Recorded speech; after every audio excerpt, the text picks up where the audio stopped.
Good evening, ladies and gentlemen, and welcome to tonight's coverage of the Apex Racing Cup Series here on Full Throttle Television. My name is Brady Hannon, and the booth is Tony Solari. Tony, we're here at the Great American, what do they call this? It's a big speedway here, Daytona International Raceway, for tonight's coverage of the Apex Racing Cup Series, the Daytona 250 for these guys kicking off, and we are already rolling off of pit road as there is no qualifying tonight. We're going to get right into this really quickly here. Yeah, unfortunately, it's good to be back. This is their second race in their speed week, so we got the Cup tonight, but yeah, we got to get through this lineup real quick. So, I mean, I could probably even start it off because I know they're already in motion. So, on your pole tonight, we have Michael Alexic in the 5 car. Starting second, we have Matty Davis in the 32. Starting third, we have Matthew LaRiviere in the 77 car. Then we have CJ Gates in car number 42, starting fourth. Thaddeus Friel in car 98, starting fifth. Kyle Cortez in the 6th spot in the 88. Cody Pierce in the 9th car, starting 7th. Landon Rainey in the 24 car, starting 8th. Trevor Dyer in the 9th spot in the 38. Travis Burton in the 10th spot. I'm just going to kind of blast through these names here. Bobby Bender, 11th. Jordan Fisher, 12th. Troy Sand, 13th. Sheldon Swindle, 14th. Zach Sikowski, 15th. We have Ian Perkins, 16th. Matthew Doyle, 17th spot. Michael Childs, 18th spot. Robert Brown, 19th spot. Miziel Flores, 20th spot. Jacob Booth, 21st. Chris Alexander, 22nd. Then we have Brad Lane, 23rd. Matty Davis, 24th. Joseph Richardson, 25th. Dalton Zuprini, 26th. Matthew Ruddick, 27th. Ryan Floyd, 28th. Chris Everett, 29th. Braxton Ackridge, 30th. David Esky, 31. Trey Whitehead, 32. Thad Teasley, 33. Billy O. Smith, 34. Timothy McDonald, 35. Tad Latimer, 36, and then Skylar Daly, 37th, and then in the 38th car, John Massey. So yeah, big field tonight, starting off their speed week here at Daytona. It's going to be a fun one. Nice job. Get through all those lists of drivers. 38 cars to take the green here tonight for the season kickoff, the 20. Well, I guess they call it the season 2 for the Apex Racing Cup Series, and we're about to go green. Michael Alexic's going to lead them down. Matt Davies in second. Green flag flies, and we're already racing and away here at Daytona. Yeah, no, I had to kind of breeze through because I saw them coming around turn 3, and I'm thinking, man, we got to get going here. And yeah, we forgot that they did not have a queue, and we're already got a yellow though, so we got a little extra time to talk here. Ooh. So say we're all a little checkup, yeah. Fast and furious. There. Let's see. I'm trying to find what happened here. CJ Gates on the apron. I don't know if he was involved in that, but yellow flag flies early. Well, there was somebody that kind of got shuffled down to the bottom there, and I believe that's the 55 of. There are a few new guys here with some new numbers here. Bobby David Ben? Iskey. Oh yeah, no, that's 96. Yeah, Bobby Bender. David Iskey. Yeah, he looks like he's got a Eddie Van Halen kind of paint job. Looks pretty neat there. Let's go back and see what happened to cause this yellow. See if it can give me some indication here of what happened. They were kind of checking up, coming to the green. You're right. There was contact right there early on. Yeah, the drivers went by. A spin, though. Yeah, and then the caution flew. So it might have been a manual call for a caution there. And we'll get things re-racked and stacked here. Hey, that's going to give us a little time to get prepared anyway, right? Yeah. Well, yeah, it looks like, Matthew Ruddick did actually throw the caution flag there. So, okay. I'm curious. Maybe they were waiting for us to catch up, but we're all caught up now, so we're ready for the action here. We are caught up just in time. All that rushing for nothing, Tony. Yep. Well, I'm glad none of the names really tripped me up too much either. So, not too bad. Yeah, well, we are excited to be back with these guys. We've had a little time off on Tuesday nights, kind of gallivanting in another series, but we're back here for a 27 race schedule, Tony, for the Apex Racing Cup Series. Love to be back. These guys are always fun to watch and exciting. They make calling these races easy with the action they have on the track, and so once again we're back and loaded, ready to go. Yeah, and again, this is a fixed race series. They actually have, 2 stage laps now, or 2 stage breaks, basically, cautions throughout the race. So, a little bit different format than from one last time we were here, but it looks like they got a little bit more numbers as well. And, Yeah, it's going to be exciting. If it's anything like what we already saw on Sunday night, it's going to be a lot of fun here tonight, especially in these Cup cars. Well, you and I are not a huge fan of the Cup cars, but some guys out there really like them. They are great speedway cars, so I mean, I have a feeling we're going to see a lot of fun here tonight with the speed, at Daytona. I'm seeing a bar on the bottom here too, and I'm going to see if I can fix that. Oh yeah, there is a little bit of a black bar down I there. think I got it fixed. I think we're good. You think we were a little rusty or something, you know? Well, we were a little off guard because we forgot that they probably did have their cue. Obviously, we didn't broadcast that, and it kind of caught us off guard a bit. Yeah, thought we had 5 more minutes, and we did. That's a big deal. But we got it in here, though. And like you said, we're going to get them reacquainted here with some of the names, some of the new names here out here, too. We see some new guys out there as well. We're going to have to get used to talking about and look forward to, man. 38 cars here at Daytona, a large field, a lot of drivers out here tonight that can make a name for themselves, and looking forward to a full season of racing with these guys.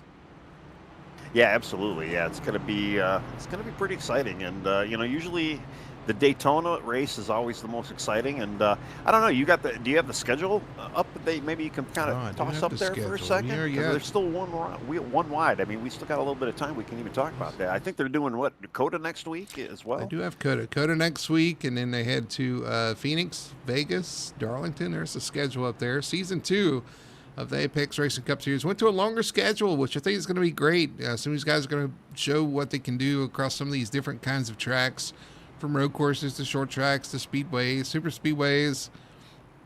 Always just kind of fun, and it's going to be fun to see who can maintain and at the end of the season be crowned the champion. Well, yeah, definitely a lot more opportunities to kind of work on your points battle. I mean, especially with the stages as well, the 2 stages, both of them are going to be paying off some points as well. So there's going to be a huge. We're gonna have to kind of brush up on our points numbers for sure, because it's going to be maybe a little difficult as well, maybe to kind of keep track of, especially during the races. We don't really have the live time data there, but it's going to be it's going to give these guys a lot more opportunity, especially with a lot more drivers. And if we can, if they can kind of hold up these numbers too, it's going to be a great season. The question tonight is going to be who is going to kick it off with a win and start in the best position going forward. I think having a strong start is going to be important. Even maintaining as they go throughout the season. Looking at the track description too, let's do that right quick. Of course, this is Daytona, the high banks of Daytona Super Speedway. Drafting is as important as anything else. You want to have some friends, have some teammates out there, especially through the pitting process and everything. You definitely want to try to team up and keep that speed up and that momentum between the two of you. Well, yeah, this is definitely you need friends. That's what friends are for, track, and teammates too. I mean, even if they're not teammates, you might have some guy that says, I'm content running second. I'm going to push you to the win. But we always say this every time we come to Super Speedway. It comes down to the very last corner at the very last lap, and you got to survive the whole 100 laps tonight. You got to be there at that last corner, last lap, and at that point, really anything can happen. We've seen that happen so often. Guys even running, 17th and come out to win the race. I mean, it can happen. You just got to be there. And again tonight, your stage laps at lap 30 and lap 60. Give those guys a break. Then we're racing to lap 100 from there on. So a 40-lap run at the end. And I think that kind of gets us caught up, Tony. I think we are up to speed now. Everybody has all the information. Yeah. We've restacked them here. And it's going to be Alexis leading them down. Matt Davies now in second. As the pace car peels off, we're going to get this race started here at Daytona as they come down to the restart zone. Green flag flies, and away we go here at Daytona. All right, well, the restart definitely looked a lot better this time around, too. We didn't have much checkup in the back there, but we already got guys swiping left and right, just trying to get into that. A lot of guys actually swiping left. They want to get down in that inside lane. They really do, trying to get these cars up to speed. As they hit the backstretch and hit maximum velocity as they hit the turn 3. Coming off 2, though, it's going to be Alexis leading out pretty nice here. Riviere in second, but here comes Thaddeus Frill. He's not waiting around. He jumps to the outside to try to lead the outside lane. Yeah, well, he made that swipe right and got up there in front there. He's getting a good push there from the 32 of, I'm looking at 32, that's Matty Davis. Yeah. He's got it Matt Davis, but I remember didn't we call him Matty Davis before? So I kind of like the Matty Davis. It just rolls better, right? That is actually Matt Davies. I believe that's a different person. Oh, Davies. It is a different person. You're absolutely right. Yeah, my bad. That might be why. Yeah, he's not Matty anymore. Then that makes total sense. I don't think he's ever been Matty. You ever been called Matty, Matt? Get to know some of the new guys. Bobby Bender right there with him as well. Thaddeus Frill still leading that outside lane. Can't quite. Oh, we got somebody new popping to the top. Yeah, that is car number 39 right there. And again, Jordan I'm trying Fisher. to. Yeah, Jordan Fisher. Yeah, he's one of the newer guys that we. I don't know. That's a new name for us here. Alexis's going to move up to kind of block that lane. Gets a little tap from behind. Jordan's like, no, thank you. He's going to take it around the bottom, around the top there. Oh, one car getting really loose off the corner right behind him. I think it's Florivier in the 77. Yeah, definitely. I don't know. My big fear too is, that the gas mileage we heard is what, 30, 32 laps. That's basically your stage. Now, the guy leading out in front of either lane, they got their foot to the floor. They're going to be burning up the most amount of gas. Some of these guys in the back, they can slow down a little bit, and they can save a little bit of gas. And I kind of have that feeling that you might want to save a little gas because it'll be a shorter pit stop too when you come in. My biggest fear is some of the handling of these cars. It looks a little evil out there. Some of these guys jumping sideways early on. That's not boding well for a long run. It's only going to get worse for these guys. So they're kind of moving around the corners. You got to be easy with the steering wheel there. But you're right about the fuel mileage. But I think with that caution at the beginning of this race, that's going to kind of negate any fuel worries probably for these guys. You're going to think so, hopefully. I mean, you don't know. But it does mean that, they're going to definitely have to pit in that final stage if we stay green here. In front, still Jordan Fisher now being pushed by Bobby Bender. A couple of new guys up front leading that bottom lane. Good-looking car out there, Jordan Fisher as well. Very patriotic. Yeah, he's kind of running both lanes right now, seeing if he, I don't know if he's doing blocking or maybe trying to get that other lane to kind of come with him a little bit there. I tell you what, Alexis all over the back bumper of Thaddeus Frill on that outside, trying to get that outside to roll. Jump aboard. Actually, that wasn't, who was that? Matt Davies. Sorry, Matt Davies all over the back bumper of Thaddeus Frill. And boy, he is wearing it out as we ride on board with Davies. Well, there's an art to pushing, and I always like to say too, you gotta kind of know your pusher. The pushy needs to know the pusher, and the pusher needs to know the pushy a little bit. And you got to worry about your heat, especially in the engine if you're the pusher, because we've seen cars, those motors pop just because they get a little too hot there. So you can't lean on them too long, but a little side drafting is probably a little bit more beneficial, especially early on in this race. You don't want to go too crazy with that. You got to be very careful pushing on that left rear too. I've seen them turn around too easy doing that. Yep. Oh, we got a yellow. We do. We have a caution. Looks like. Oh, it's a big one. Flores. Oh, CJ Gates involved. Flores involved. Skylar Daly involved. It looked like that all started with the 12 and the 40. Is it the 46? Yeah. Matthew Doyle, the 46 or the 42 that's turned around there? Well, it started with the 12 and the 46. That's right. Kind of where I'm looking at. So, yeah, Matthew Doyle's in the 46. Ooh, Ackridge was involved in this one, too. Let's go back and look at our best one, our replay here. Yeah, the 12 out of shape, but I don't know if he got out of shape by himself or had help. It looks like he might have had a little help there. Yeah, he went 3 wide there.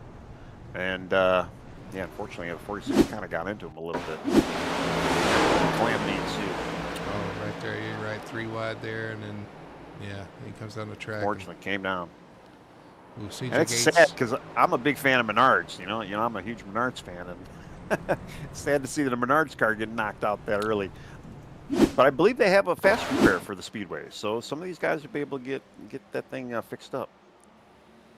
12 car, yeah. And then CJ Gates, he T-bones the 12 car, and then unfortunately he gets cleaned out from below as well. He gets from both sides.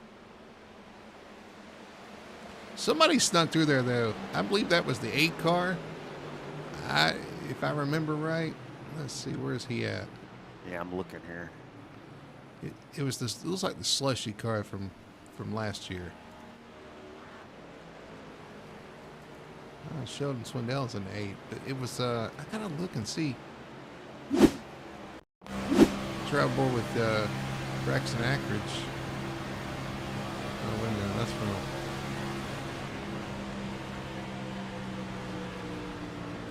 kind of average here. This is not average. This is Kyle Cortez. Hold on. There is a 33 Slurpee car. That might be what you're meaning. No, unfortunately, he got a little piece of it. Oh, and he gets turned late from behind. What, you said the 32? The 33, the Slurpee car. Yeah. You were saying slushy car, but no, he got a little piece of that. Yeah, it's John Massey. I knew that paint scheme. He's run that paint scheme before, just in a different number. He got a piece of it, but he had a pretty good view of everything going on. Let's run on board with Massey. He did. He cuts right through. Oh, he sees it happening. Up top, down low. Oh. I'll tell you, the 19 had a real wild ride there. He almost was able to save it, but unfortunately got Jacob Booth there. He got too close on the apron and just shot him back right up on the track. Let's see what he saw. Oh yeah, it was a wild ride there. He was hanging on for dear life there. He sees it, gets on the apron. Yeah, does that little grind on the apron. Oh, he slides through there. Oh man, he is the one that got in the 42 the second time. You're right. He almost made it through there. If he could have held it down there, he'd have been in good shape. Yeah. But that's that pendulum swing we see on this car very often, and unfortunately, it caught him down on that apron. Well, Tony, tonight they do have one fast repair at the Super Speedway, so they're all going to be able to get it repaired no matter the damage. The question is, do you want to use that fast repair this early? That's always going to kind of be the question. Well, and the way the iRacing works is too. Yeah, you gotta make sure if you don't want to use it, you gotta check it off. So I mean, because it's an instant thing, and once it's gone, it's gone. So if you have little minimal damage, the problem is though you really don't know how much damage you get until you actually get into the pit lane. So if you don't have it checked when you get in the pit lane, it's not going to actually give it to you right away. So it's kind of a goofy game you got to play there. But yeah, I mean, this early on, I mean, if the car can still drive straight right now, I would probably save your fast repair. Just stay out there and get to that stage, and then assess from that point. I'm looking for something I need to fix on our replay. They are getting pace car lights are off, and they're starting to line up right now. We got Jordan Fisher in the top spot. In car number 38, Bobby Bender to his outside right now. I believe they do have lane choice, but it looks like Jordan's going to stay on the low lane right now. Then you got Alexis and Thaddeus Friel in row 2, Matt Davies, and then Matthew LaRiviere in row 3, and then Sheldon Swindle, Travis Burton in row 4, Michael Childs, and then Robert Brown. That'll be your top 10 right there. So yeah, still a long way to go. We've got 88 plus laps to go here. Still a big field. Billy O. Smith right now is currently 1 lap down. Matthew Ruddick actually had issues and he dropped earlier, so he's 9 laps down right now. But Billy O. Smith will get the lucky dog if he obviously can stay out of trouble and if the caution does come out there. You got to stay out of trouble. Even 1X or one little bit of contact when the caution does come out, we'll lose that lucky dog for you, so that's why I mentioned that. Yep. Sorry, I'm trying...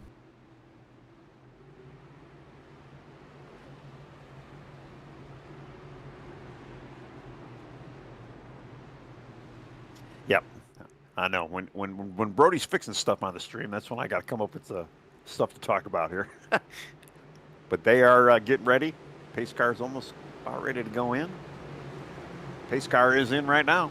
All right, I think we're good. Jordan Fisher going to lead them down. Bobby Bender in second. Your front row. They were working together. Now they're side by side. The green flag flies. Those friends have to find each other once again here on this restart. Oh, we already got a big wreck. I don't know if it was loose cars, but man, right at the across the start-finish line. Got a big pile up coming just across the start-finish line, and a lot of cars involved in this one too. Hopefully just a lot of cars slowing down for the wreck, because I don't think they were even up to speed yet. Yeah, well, I can't imagine really anybody was at any great lengths of speed, so yeah, there probably isn't too much damage. But I'm watching Billy O. Smith, and he's just crawling through the field. He will be getting the lucky dog. He'll get his lap back there. Yeah, this one involved Timmy McDonald, Matty Davis. You were talking about him. He's back there. He's in the 54. Thad Teasley.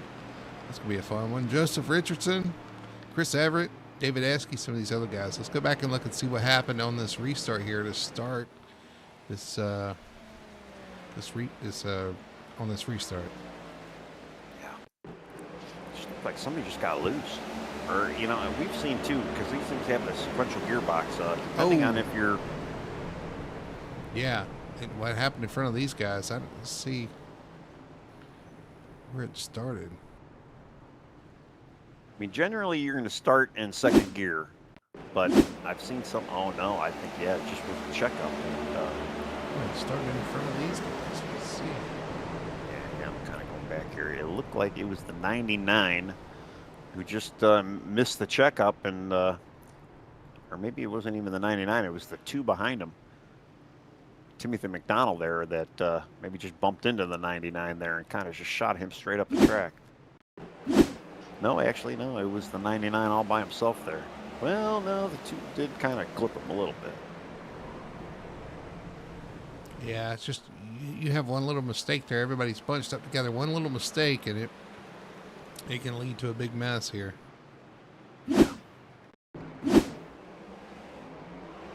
Ouch, and just a couple of cars. I mean, it was a checkup that just, you know, we see it all the time on these restarts. It's a checkup that just gets worse and worse and worse as it works its way through the field. And eventually somebody pays the price. And yeah, you just gotta give yourself a little space in front of you and just try to go when the car in front of you goes, and always be prepared to those checkups, especially when you have this many cars on the field.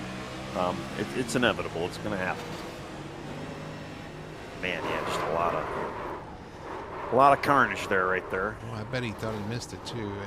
He took the 2 took a avoiding action there. Timmy McDonald took action to the left there and thought he had it missed, and it gets clipped from behind. That's how bad the checkup was. Let's ride on board with the 54, Matty Davis here coming into this.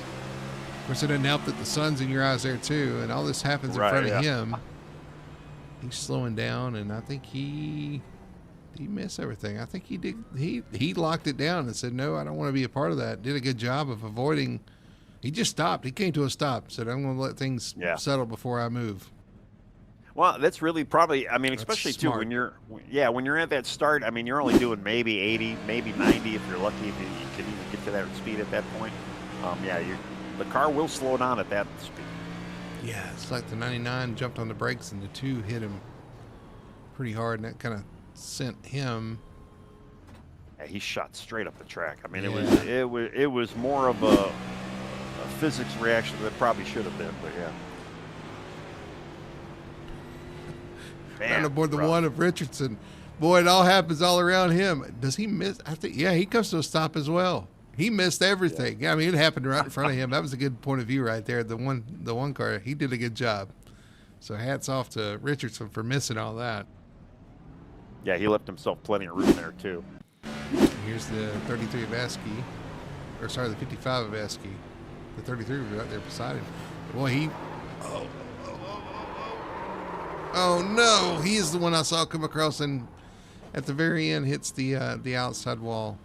He had worked his way through that and unfortunately just noses into the wall. So. Well, the sad thing is too, some of these guys already had damage from the previous incident too. So, I would imagine too, some of these guys have got to be just a little bit more apprehensive and just to make sure that they definitely slow down enough.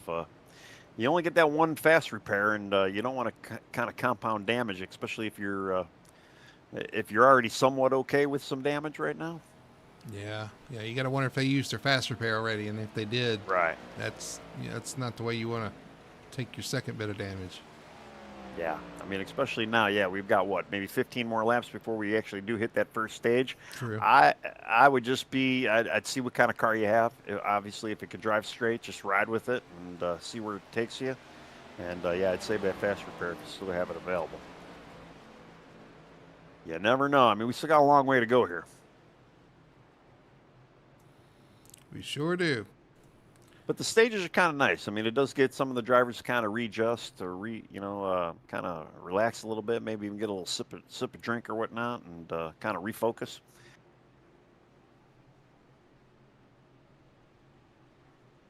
I've always been a fan of them. Not everybody has, but they're not bad. All right. think I got everything reset here. They're going to get a reset here too as well. Kind of get a restart. Lap 16, racing to lap 30 for the first stage. You're right, we're about halfway through that stage, so it's going to kind of be a shootout to the end here of stage 1. And our top 10 is pretty much about the same as what I said before, so pace car's off. Yep, Jordan Fisher out front, Bobby Bender in second, Alexis, Thaddeus Frill, Matt Davies. Let's try it again. Green flag flies, and a little bit of a checkup up front between, what is that, Thaddeus Frill and... Bobby didn't really get moving there, and Thaddeus kind of gave him a crack, but there comes Bobby. He swiped left. He's like, I don't like being hit that much. He got out of that lane. I kind of wonder if that was the play there to try to get in line with his teammate once again. It's very possible, A little push from Matt Davies on the back of Alexis. Got him a little squirrely, but got him going down the backstretch. Let's see if he makes a move. Well, they got a 6-car breakaway now compared to the rest of the field. Well, here comes Thaddeus Friel on the outside. He's got Landon Rainey right behind him. Landon's not really kind of on him right now. Although Landon's dropping back. I don't know what happened there. Yeah. Unless he kind of checked up the field. Yeah, Thaddeus is dipping in. I wonder if that was a little play. Interesting. Oh, well, he didn't stay there long. No. He's back out to the outside. Well, we saw Thaddeus too on Sunday. He was kind of being a little aggressive. Not bad aggressive, but just trying to work his way up in front of him. He had a quick car. Fortunately, got shoved to the back. But man, that outside lane is just hemorrhaging spots right now. Yeah, they just can't get organized out there. Behind Thaddeus got the wall a little bit there, and he's actually dropping back now. Was that Whitehead? Got a new outside lane. Troy Whitehead dropping back. He pushed Thaddeus and then got the wall a little bit, dropped back a little bit. You're right. They're getting double file back here. Up front, it's all Jordan Fisher. It's all single file for the top 5. And the guy that kind of made that outside move was the guy that we first started when we started our broadcast here. That was Michael Childs. He was the lone guy that was running in that outside line. He dove out on the outside there. Unfortunately, he's got the 8 in front of him now, and he's got a couple guys on Sheldon in front of him in the 8, and then the 32 jumped back up in there, Matt Davey. Yeah, Davies leading that outside lane with Sheldon Swindell in second there on the outside, the 8 car. And you're right, the wild child, Michael Childs. Well, we saw him go 2 wide. It almost looks like he wants to go 3 wide now, so that might be a trend for Michael. He just wants to be in a lane all by himself, it looks like. And I'll tell you, too, a lot of times we say, too, with the super speedway racing, you need a good car to lead. But everybody here has the same setup. So everybody should have a good lead car and everybody should have a good push car. But it's also going to kind of keep the, keep the field in somewhat of a stagnant move. So, yeah, it's really in the driver's hands to kind of make or break or kind of work through the field here and use the air around you. And maybe if you can find some friends as well to kind of get you going. But, man, that outside line, it's on par with the inside right now. Yeah, we've got a race for the lead here. Alexis lead that outside lane now, jumped out there to lead it, and is leading the race now with that push from the outside. Jumps to the inside. Well, we got a stack up behind him as everybody's trying to find somewhere to run. Yeah, there's a little bit of a checkup on the inside line. I mean, that's something we're going to be talking about as well. A little checkup by even the second, third, fourth, even the first 2 guys in the lane. That could really kill the entire lane there. About the sun setting here too. These guys run the 2x time scale as well, so we're going to see darkness before the end of this one. There's Zaprina showing off track.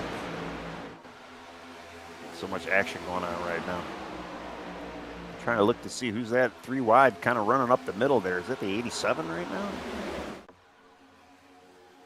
Or is that the 17? Well, I'll tell you what, there's a bunch of cars right there too. Somebody jumping out. That was the 17, yeah. Oh, big hit. I think Thaddeus Frill got a big shot there from behind. They are 3 by 3 back there behind him, though. Looking at Thaddeus Frill, 3 wide now. Drops back into that 3 wide for about 14th position. Yeah, I mean, this track is, it's wide enough. You can definitely get the 3 wide going. You just, you got to be careful, though. Is that Trevor Dyer behind Thaddeus Frill up there? I believe it is. Oh, top lane kind of moves up and thwarts that run. Well, and that's why you got to worry about that 3 wide. Yeah, because, I mean, you're right, though. I mean, you said it earlier. The cars are moving around quite a bit. It doesn't look like they're very stable out there. And we did see that on Sunday night as well, where the O'Reilly cars were just a little looser, not a kind of an arrow package like you would normally see. And I say arrow as a bow and arrow. They're not just running straight like they should. Jordan Fisher back out front. Bobby Bender, Matt Davies, your top three. Alexis falls to fourth. This guy's got to run on the outside and win around him. Travis Burton up to fifth. We haven't called his name yet tonight, but he was a championship contender last season. Looking to kick off this season once again and have a shot at this one. Yeah, that's right. Yeah, Brant. Yeah, Travis was. He was up there. A few familiar faces too. I mean, yeah, we had a couple week hiatus, but yeah, we're back and just kind of trying to remember everybody and some of their little ticks and traits and this and that.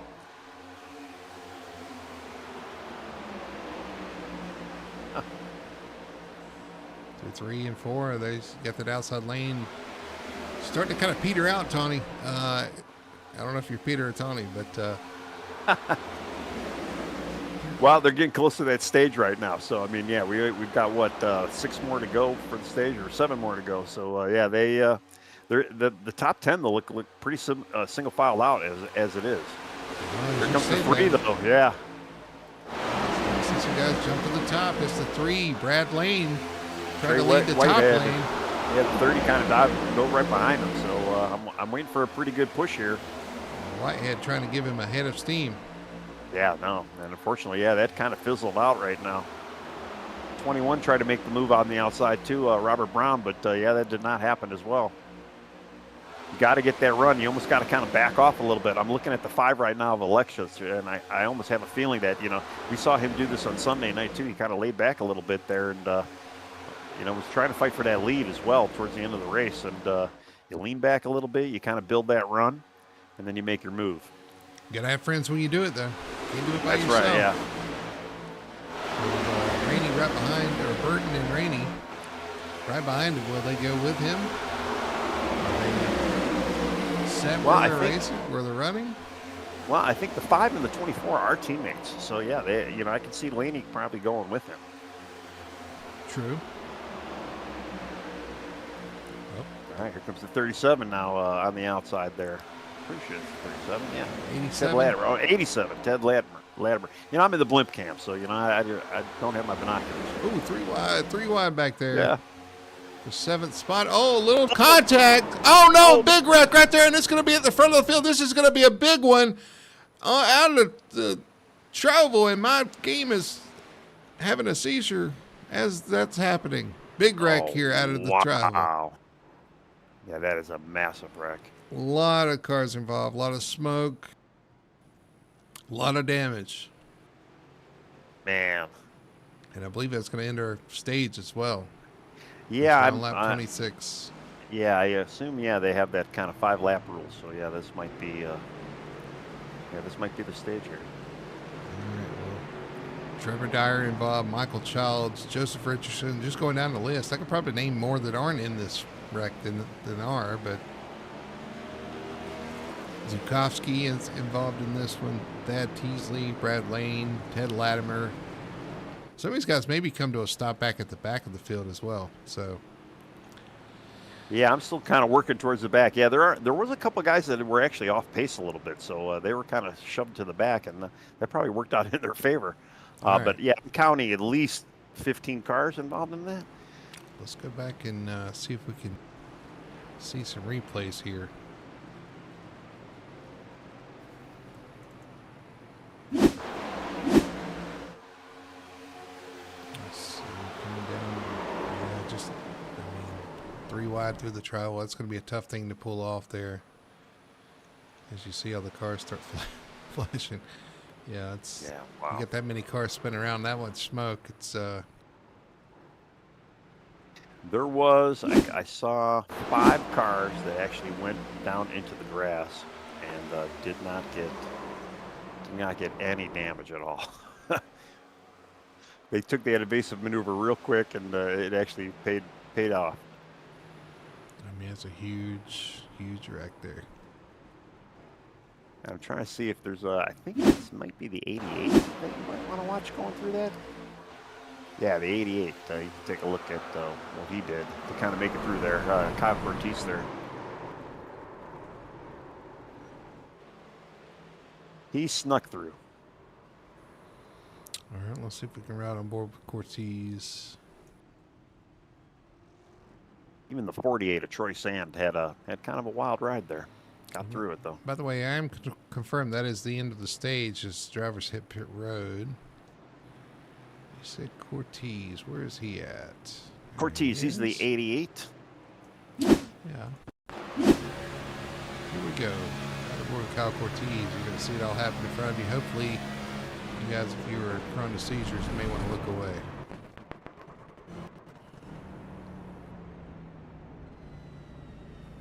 That was so big the game couldn't handle it. Yeah, it was pretty tough there. Yeah, for sure. A lot of smoke going on, and then just the debris as well. Over CJ Gates, see what he saw here in the 42. Smoke. He's one of the ones hit the grass and missed it, but unfortunately went through the pit exit. But luckily they have a live admin. They're going to clear that. Yeah, there was a few guys that did get their black flags cleared, so yeah, that's not an issue here if you accidentally do kind of drive through the pits there. The 48 of Troy Sand actually kind of had a fun little ride too there. Let's ride with Zach Zukowski. We'll check that out too. 40 of Zukowski back here towards the back of the field. Oh, smoke. He's another one that hits. Oh, he almost kind of threads the needle. Just got tapped there. I don't think he got much damage. I think he's going to be okay.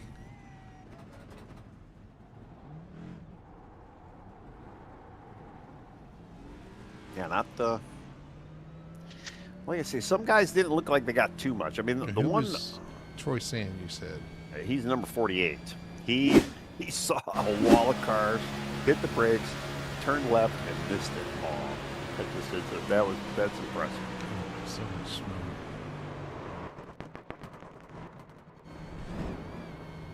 Yeah, he did. Wow, that's impressive. This will be great for him too. You know how many spots he picked up right there? Yeah, crazy amount. Yeah, he's sitting in 8th right now as far as I'm looking at on the board.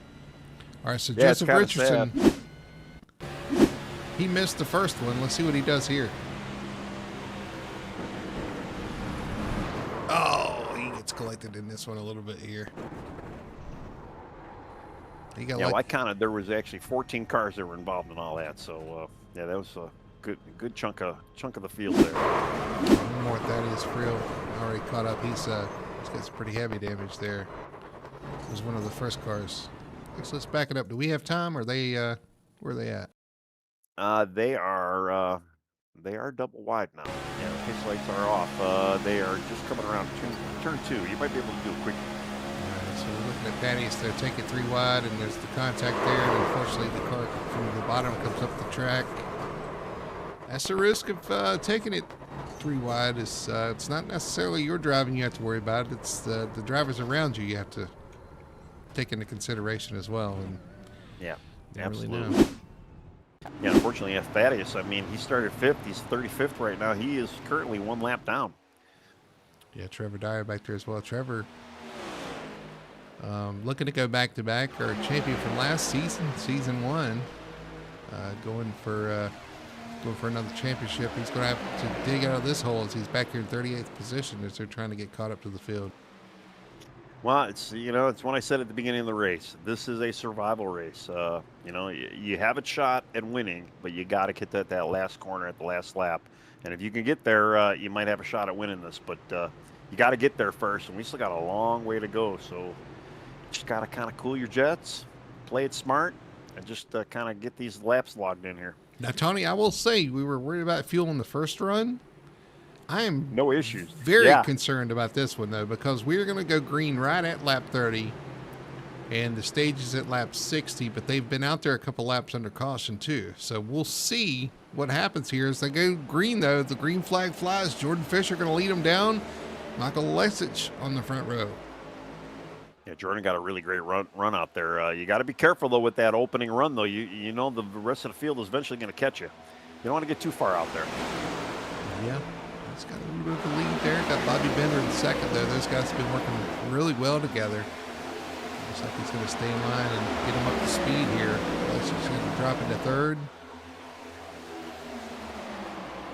Matt Davies, Travis Burton.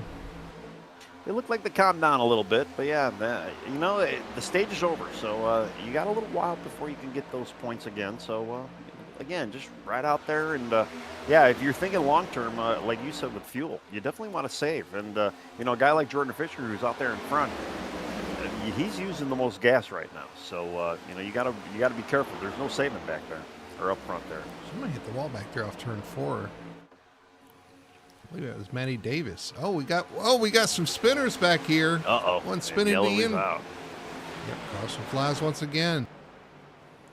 Trying to see who's spinning back here. Is it Cortez? Backing up here. Man, he just made it through the last one. Yeah, it was Cortez. He had contact with somebody else. Third caution of the night flies, though. Actually, Zukowski went off track and come back on track, too. Interesting. I don't know. Let's go back before this happened and see what happened to Zukowski. Oh, he was racing with somebody else. Oh, big hit for Zukowski. And is that the...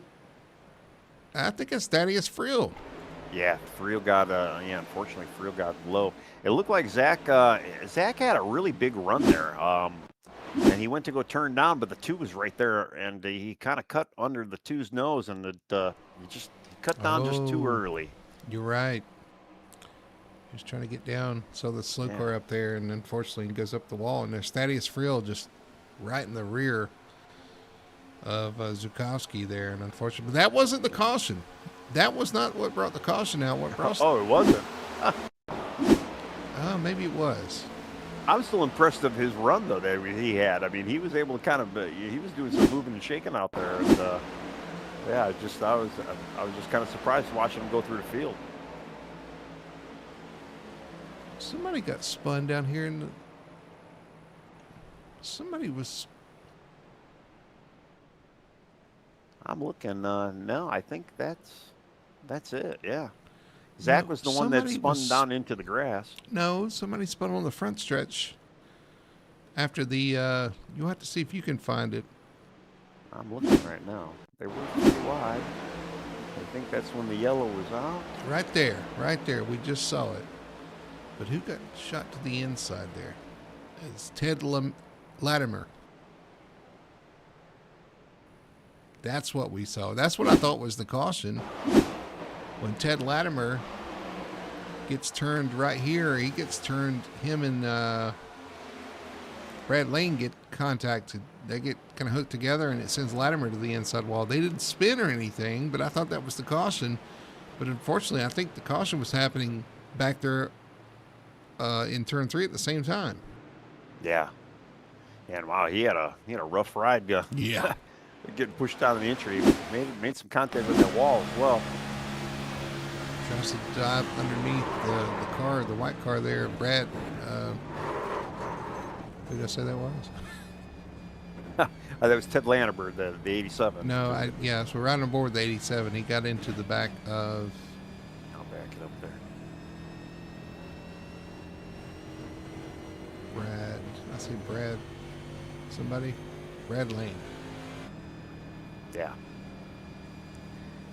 Anyway, a lot going on here.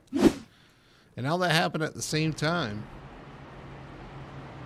I'll tell you, when there's so much action going on the track with all these cars, it's a little tough to keep track of. Not gonna lie. Jordan Fisher continue to lead though here. He's probably wondering what in the world's going on behind him. He hasn't seen any of it yet so far. Well, and he's in that opportunity now. Hopefully he's in 5th gear, maybe even clutching it in a little bit, save that fuel. And this will help those guys to get to their fuel number.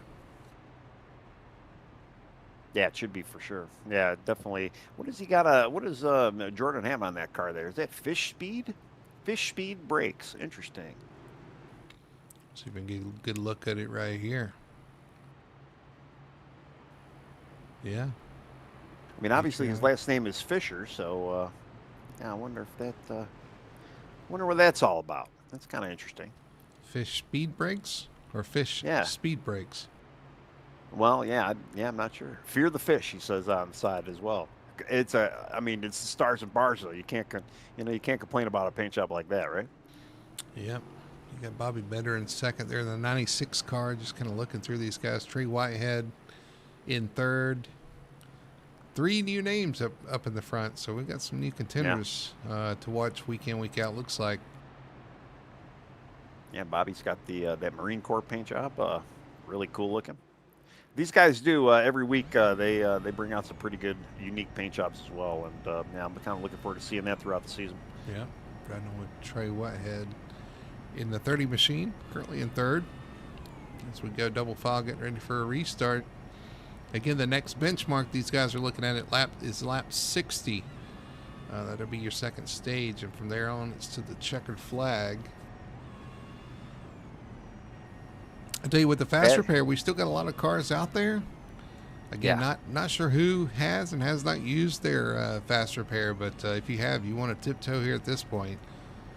I think Thaddeus Friel has probably used his and then got the damage there in that last caution. Yeah, he's got major front nose damage, and I just saw the hood just kind of pop out of here. So yeah, he's getting that thing fixed. He is currently 1 lap down. Matthew Doyle 4 laps down. Joseph Richardson, he's actually back out on the track. He's 5 laps down. I'm just kind of going through pit stops as well. Skylar Daly, 20 laps down, just sitting in pits. So yeah, I'm sure some of these guys still have some pretty heavy damage. And Matthew Ruddock, unfortunately, he's running last right now. He's been having connection issues. I keep seeing him popping in and out of here. Yeah, well, 38 cars on track. It can be as we saw in that replay, when smoke flies. Yeah. My system can't even handle it. Yeah, I know. So, and I'm not even racing. Melting things down here. All right. Well, we're getting ready for a restart. Jordan Fisher continues to lead here. He's going to be leading that inside road. Bobby Bender on the outside. Those guys going to try to get hooked up again, I'm sure. Trey Whitehead, Alexich, and Matt Davies going to bring them down. The sun's starting to set as the green flag flies here at Daytona for the restart. And Jordan gets another great jump out front there. Yeah, kind of caught the outside lane sleeping as well. 30 takes second over. That's something that we normally see here. It's a trend. Once the lead car gets moving, the second car kind of goes with them. I'm waiting for that 30 to attach to Jordan here and maybe kind of keep pushing him out a little further. Turn 2, single file the first 4, although Whitehead looks like he wants to take this lead when he gets a chance. And Matt Davies. Oh, big wreck. Matt Davies. No, who is that getting turned around on the backstretch? Big wreck back here. And that was Bobby Bender in the 96 there. Yeah, he just bad push there, it looked like. You're still wrecking back here. Well, it was kind of a push check up, and yeah, unfortunately, the 32 of Matt Davies, just kind of double tapped him there, got him sideways. Big damage for Bobby Bender, who was currently he was in third, but he had been running second. Big damage for Braxton Ackridge as well, one of our championship contenders from last season. He's got major damage on that car. I know. Well, Bobby, I'm pretty sure has not used his fast repair. He's been up in front, and I know Braxton was kind of in the back there, but I don't know if he did use that fast repair as well. Man. A lot of people involved. Chris Alexander involved in this one. We talked about him on Sunday night. You got David Esky in this one as well. Timmy McDonald once again. Let's go back and let's see if we can show you a replay. Just a lot of down the back stretch. Fighting for these spots. Oh, they come in hard on that outside lane.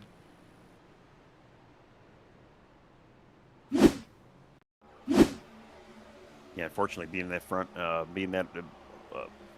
in front where that wreck happened, yeah, it collected a few guys there as well. Trying to find, there's Bobby. Let's look and see what it set this one off initially here.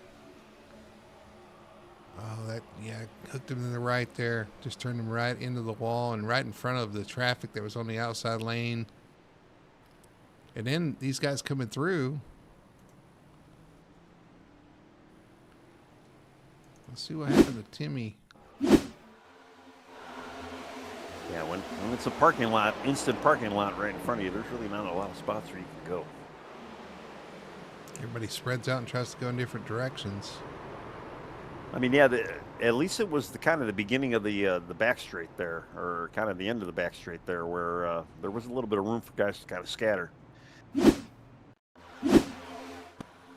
Looking head on, you see the little contact right there turns him right around, right in front of the field. Big hits happening. T-boned right there.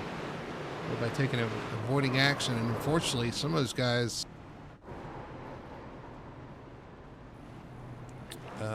Right in the. Who was the green? Who was the green car? The 21. Robert Brown. Oh yeah, he's in a green car. Let me look at that again, because he got. I don't know if he got turned or if the car did the whole right hook thing. Yeah, and the car did the whole right hook thing. Yeah, he was one of a couple cars that actually. Yeah, he missed it. Just moved right. They slam on the brakes and they just turns. Yeah. Hits a few others. That is one of the weird thing about this car and the brake package. Yeah, it just seems like it's got some weird rear bias to it, where you hit the brakes too hard, and the rear end just wants to spin on you. Matty Davis comes to a stop, almost to a stop on the back. We've seen this a lot tonight, but you know what? It saved a lot of guys. He does come to a stop, actually. He said, "Oh, let me stop and let things settle down." It's saved them every time they've done it. Yeah, and that's really, again, I said it, it's survival out there tonight. You gotta survive, and the best way to survive is to maybe hit the brakes. Just try to stay out of it as much as possible. Do we know who hit Bobby Bender? I believe, it was the 32 of Matt Davies. The first one to get there? I want to ride on board with Davies here. He kind of steps out of line, and then just I don't know if that whole line, the inside line, just came up a little bit, and just Matt was there, not Matty. No. I was talking about who T-boned him. Oh, okay. Hang on. But we're right on board with Matt Davies here. I want to see. I know. I'm so confused. Here he is. Just that little bit of that. I mean, they kind of juked and jived in front of him too. That wasn't all on Matt, I don't think. No, yeah. They kind of moved in front of him as well. I think he was kind of following the car in front of him. Kind of moved up a little bit and just got that little bit of contact. Yeah, I want to. Let's ride. Well, the 27 Misiel, I believe that's how you pronounce his first name, Misiel Flores. He hit Bobby straight on. Okay, that's who I wanted. That might have been, and he's the green. He is a green car too, so that might have been who you were talking about earlier. And make sure we're not missing the story. We're going to watch. Here goes the 27, riding down the straightaway. Fine. Oh, big hit. Yeah, Braxton was kind of right behind him. Braxton did get a little piece of that, but man, he kind of snuck up there. He definitely didn't get a huge brunt of it, but engine damage. So he definitely hit something. He did sneak by it though, for the most part. Maybe, yeah. Well, they're 2x2. They're coming into turn 4 right now. All right. Well, we'll get this going here. A lot more guys that don't have fast repairs. That's about all we could say. It's been a rough one for some of these guys. Up front, though, it's been pretty good, pretty clean. Well, I say that the last wreck happened in 4th place, so I guess it happens everywhere or anywhere. Sun continued to go down, though. We're getting towards darkness here, so pace car is going to peel off. We're on lap 38 of 100. Jordan Fisher, Trey Whitehead on the front row. Fisher fires off. Green flag flies. Jordan's been getting a lot of practice tonight on his restarts, and he's been nailing every single one of them right now. It's been keeping him out front. So he's gonna continue to do what he's doing. And like you said, he's probably thinking, "What's going on behind me?" Yeah, I haven't seen anything. Matt Davies on the back of Trey Whitehead. Are they going to try to make a move on him? Nope. They're going to stay in line here down the backstretch and get up to speed. Zaprina right there. They're so tight, that top 5 right now. It's making me a little nervous up there. Stacked up pretty tight there. Zaprina now on the back of Matt Davies. We caution out again. Oh, man. What's happening this time? I see already a couple cars spinning here. Thad Teasley. with smoke coming out of his car. He's going to be involved in this one. Well, there's a 3-wide incident that I'm looking at. That is the 13, the 55, and the 40. They were 3-wide there. Ooh, the 13 just kind of comes up the track into the 40, Zach Sikowski. And the 13 is, Thad Teasley. All right, well, let's see if we can see a replay of this one. He's got the Clydesdale on his cars there, Thad does. 3 wide. Oh, yeah. Who's the white car? That is, well, he's kind of a silvery car. That's Zach Sikowski. Oh, okay. In the 40. It looks like it's a chrome car. Not to be confused with Google Chrome. Sikowski here. Come up on 3 wide, yeah. 13 and 40 just kind of come together there. And actually, it didn't look like there's a lot of collateral damage there. Just the two of them. Zach actually didn't look like he had any damage whatsoever. And everybody behind him, there was enough room where they were able to slow down. So, yeah, I don't think, not a big one. Definitely a caution, but not a big one. Back here with Braxton Ackridge looking forward. Oh, sees the smoke. And Michael Childs. Boy, they get down the apron. You see how bumpy it is down there. CJ Gates, I think, maybe saw his life flashing before his eyes there for a second, too, because he almost made some contact there. Let's run him over Gates here. He's pushing the car, too. It's Yeah, I don't think he saw what was happening in front of him right away. They didn't make it. Yeah, wow. All right, well, not bad. Again, fuel is definitely not a problem now for these guys. They'll be able to make it to the stage now with no issue. I'm going to go ride with Ackridge here through that last wreck before this one.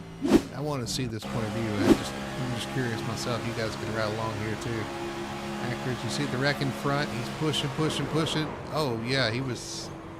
That's where he got his big damage because he was right on the bumper of the car that he just pushed the car right into the wreck. He didn't see it happening. Yeah. Ooh. Yeah, he did have major hood damage, but yeah. Oh, he was smoking. Yeah. Well, he's all patched up now. He used that fast repair, obviously. Some of these guys using that fast repair, you're going to be riding on eggshells trying to stay out of trouble to the end of this one. Well, I'd imagine, yeah. Most of the field, they do not have their fast repair available. I mean, I can only imagine. So, unfortunately, we do not have that stat of whether they've used it or not. It's not like a push-to-pass timer or anything like that. So, we're just going to have to see them. I have a feeling, though, if this continues, we might have some guys stuck on pit road getting patched up, or we might even have a few guys that may eventually just retire from the race altogether. Hey, Ruddick got his lap back, or one of them. He's getting a lap back. He's only got 32 more to go, but the way things are going, he might, never say never. And actually, I'm looking in chat too. I mean, we're not ignoring chat. It's just, a lot of action going on there. We got Bill Fitcher saying Jordan trains others in the fish speed brakes, and then his paint scheme is honoring his brother, who's an officer in the Marine Corps. Well, that makes a whole lot of sense there, and yeah, it's a great looking skin there, and that's cool. He's training other drivers. Somebody needs to tell us what fish speed brakes is. But right, yeah, I mean, I guess that's just his kind of maybe his brand thing. It's fish speed brakes kind of a thing here. Like I said, is it fish speed brakes or fish speed brakes? Well, yeah. And then I guess speed brake, I don't know. And Braxton said he has not used his fast repair. He was smoking with the engine damage. He would have had to, I can imagine. Yeah, we'll have to go look at him. If he's on the track right now, we'll go look. If he's got front end damage, then he didn't. But I'd imagine he had too much front damage. He would have had to have used it at that point.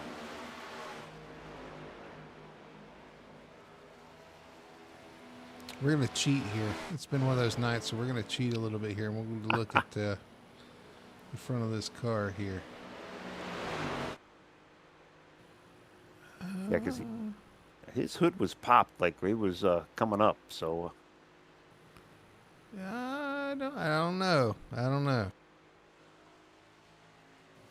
I mean, but they do fix these cars pretty nice in the pits, so you never really know. That don't even tell me enough. I don't know. Well, If it you looks say so, mighty though, I'll go clean. by. I'll go by. Yeah. I mean, it does look pretty clean right now. So yeah, I mean, I could go back and look at his pit stop there, see if because I would know, you'd know right away Yeah, the thing would just instantly clear itself. but if he hasn't, that's good news because yeah, it's we're not even halfway yet. Well, no, yeah, he stayed in there for a little while. It slowly fixed itself.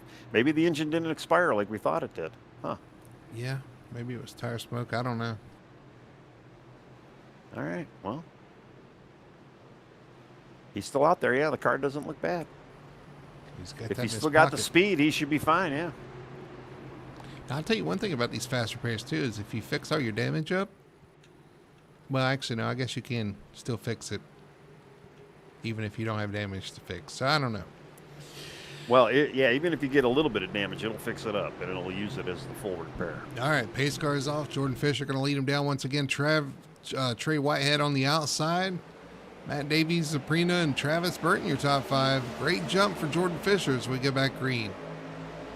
Yeah, well, like I say, he's been nailing every single restart right away. So, yeah, no surprise there.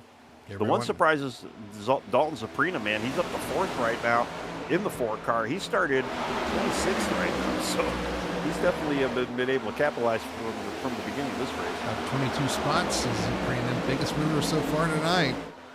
Well, actually, no, Trey in front of him is actually got him beat. But, yeah, Trey started 32. So, yeah, so a couple of guys all the way in the back of the field, all the way up in the front of the field now.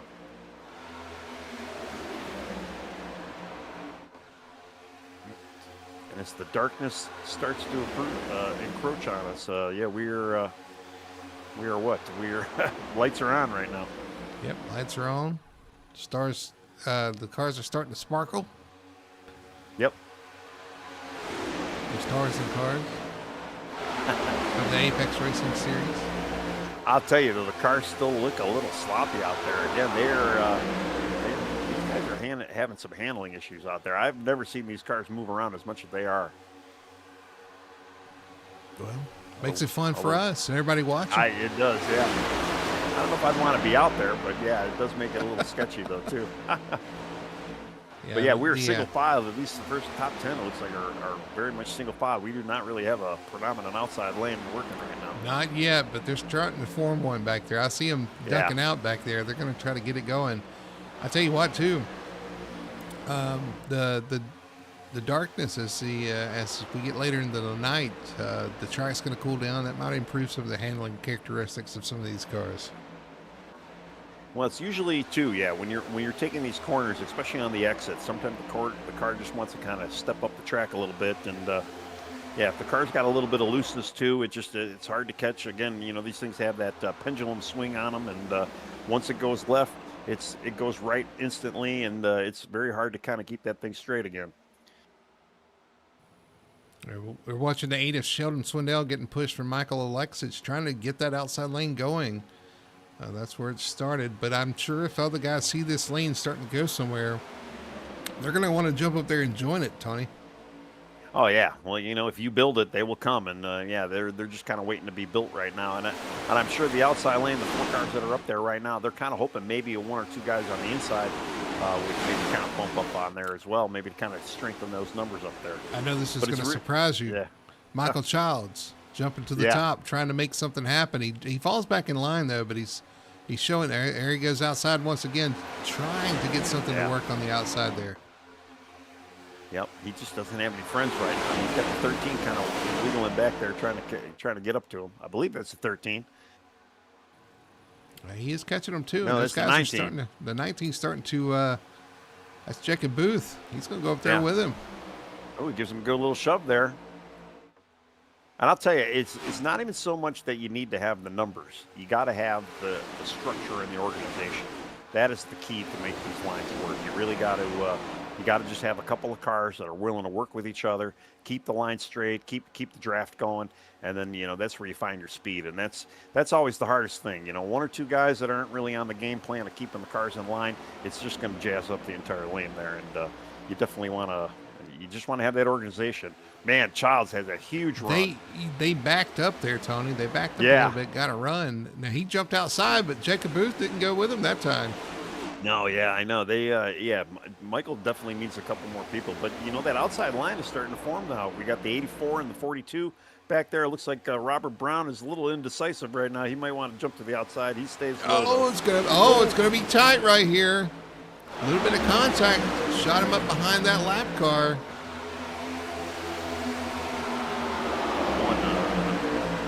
Number one there. Did I not see him? That's Joseph Richardson. Going a lap down. Oh, okay. That's why I'm having a hard time finding him on the list there, but yeah. Wow. Well, hey, they're keeping it green right now. They're making it exciting and keeping it green. Yeah, Jordan Fisher having a boring race up front. Nothing going on. It's so boring. I'm sure he's hating it, right? Well, yeah. Well, Matt Davies is right now. You know, he just kind of give him a little shove every now and again. I mean, honestly, he's kind of linked up to him right now. But you know, you just got to watch that car, make sure it doesn't overheat. And you know, again, first race of the season, you want to try and maximize the points as far as the stage goes. You've got another stage maybe happen in another 12 laps here, so there's a little bit of a distance to go. You just maximize as much points as you can early on in the season. It's just going to help you out later on down the road, especially with the amount of field, with the amount of cars that are out here tonight too. And we've seen some of these guys, some of the big dogs around here, just having some issues already. A big check up on the bottom there. They're going to jump to the outside, try to make something happen back here for about 10th spot. Trevor Dyer there, Ryan Floyd, Robert Brown, CJ Gates all in tow right there.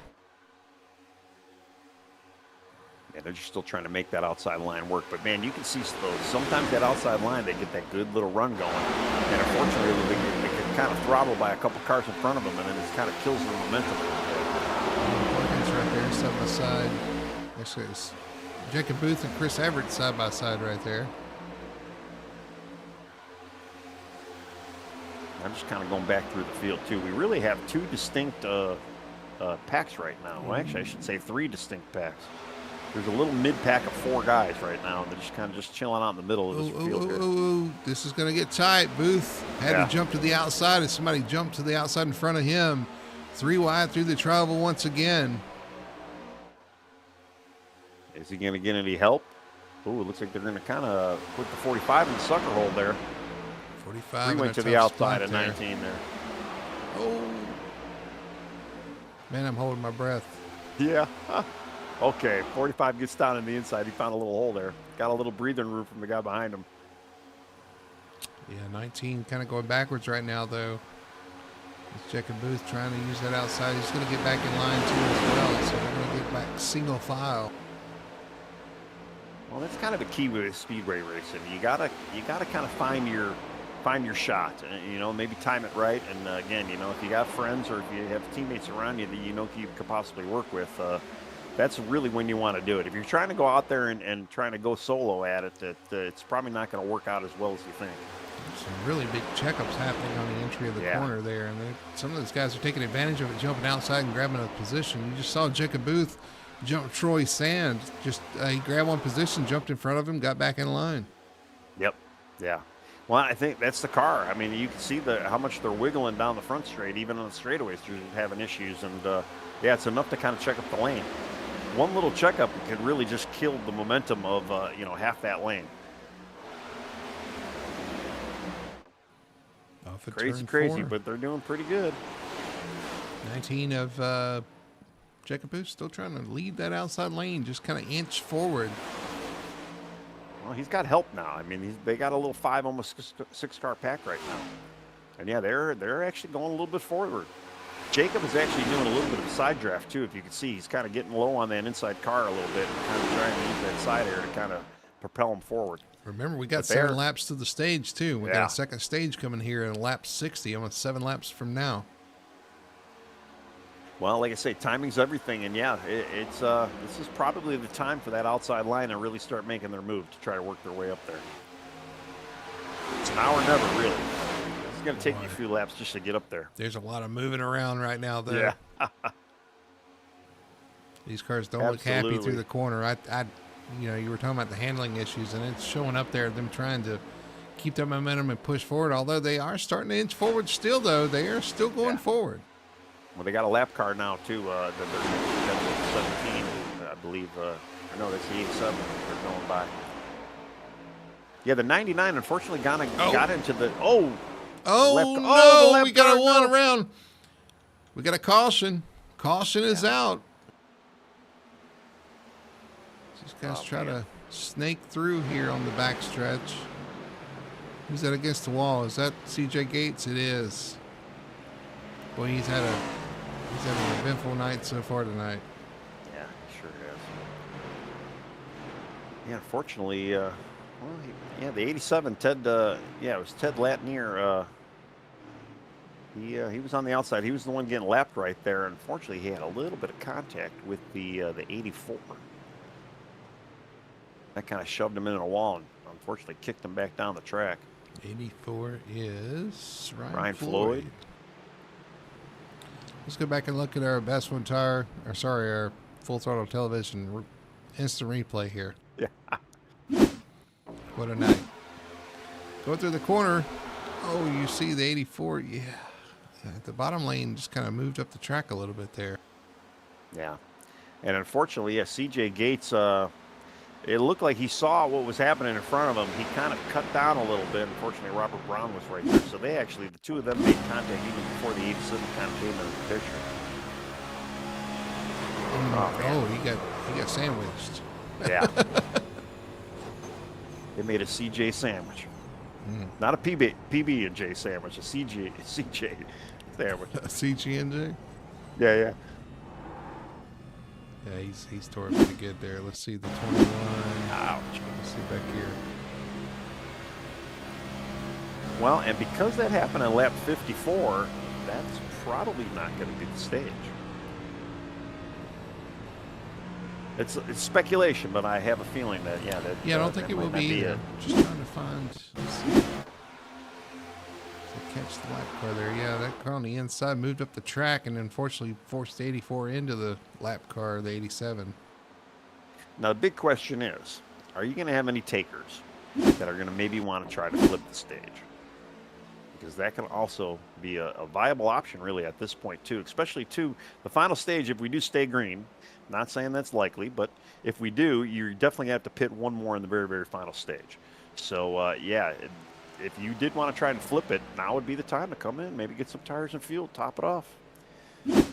Get up front, maybe stay out of some of this mayhem in the back, although we've been seeing the mayhem all over the track. But the front seems like, the very, very front seems like it's the place to be. And if you don't believe me, you can ask Jordan Fisher about that one. Yeah, I think you want to be leading here.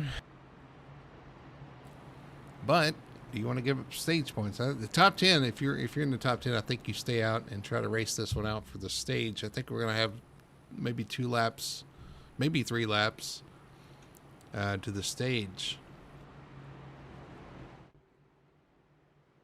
Yeah, it's definitely going to be a quick little maybe green-white checker to the stage here. But again, I mean, I don't know. If I was in the back, I would come in. I would definitely maybe try that flip strategy here. Maybe try to get up in the front of the pack here. Well, this is always the case. I mean, if you're not going to score stage points, you might as well come get you some fuel, maybe get some tires, ride around at the back and wait for this one to end, and maybe some more cars to crash, and you take those positions as well. You know what I mean? You've got really nothing to lose here.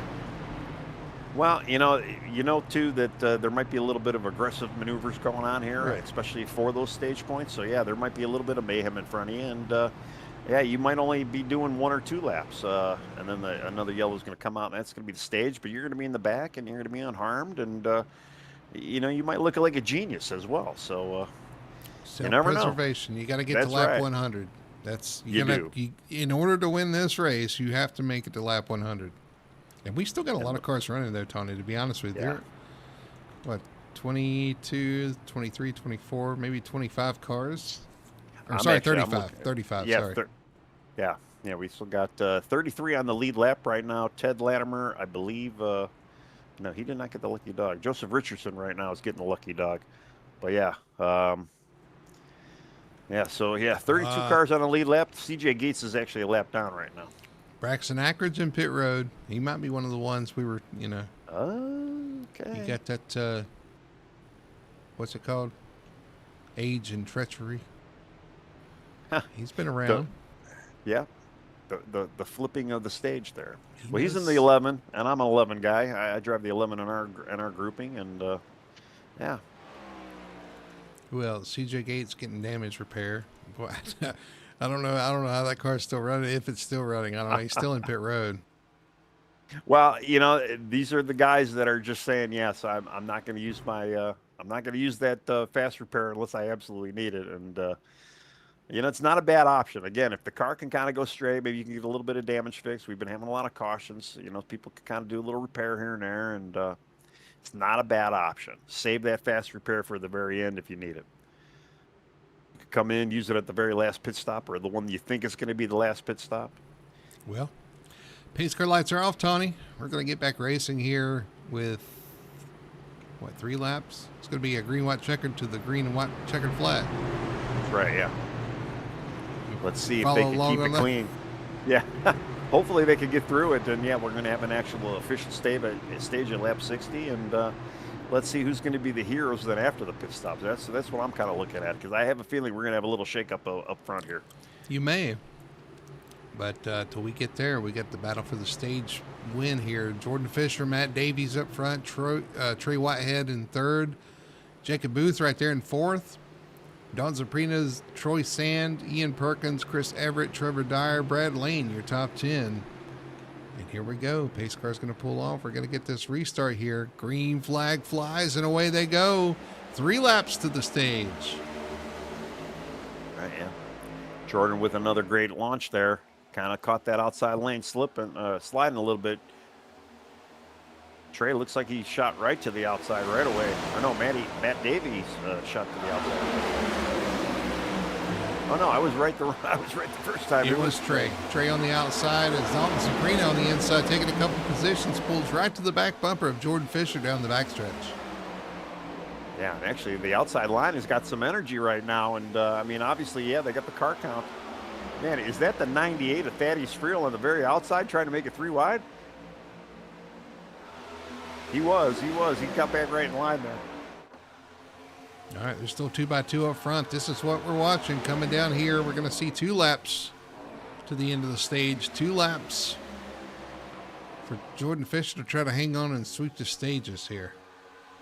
Well, this is kind of like it's going to be a test finish in a way. So yeah, hopefully they're going to keep it clean here and get to the end. Trey Whitehead trying to get that outside running. Dalton Saprina pushing Jordan Fisher as hard as he can to try to keep him there, or maybe push him free and see if he can do something. Yeah, really, Dalton. He has really no other option right now. He's just got to push Jordan as much as possible. Man, yeah, the outside lane. Strong there. Oh, and the top 2 clear. The third car in line there, Jacob Booth, he wanted down, but could not get down. But that's going to put Trey Whitehead and Matt Davies out front. Oh, here comes Jordan. Jordan back to the outside, and so we come to 1 to go for the stage. I think he was hoping Dalton was going to go with him. Unfortunately, Dalton did not go with him. He's still hanging out there by himself, though. He's got no help behind him, though. Jordan Fisher on the outside. Falling back. Yep, not going to have any help there. But now he's going to get some help from behind. And Dalton is pushing the pusher right now. That is a very, very dangerous thing to be doing. Okay, they separated. Ooh. I can wipe my brow a little bit after that one. Down the backstretch. Is Jordan Fisher going to have a run here? He does. He's got some pushing from behind. We got a big wreck going on behind him, though.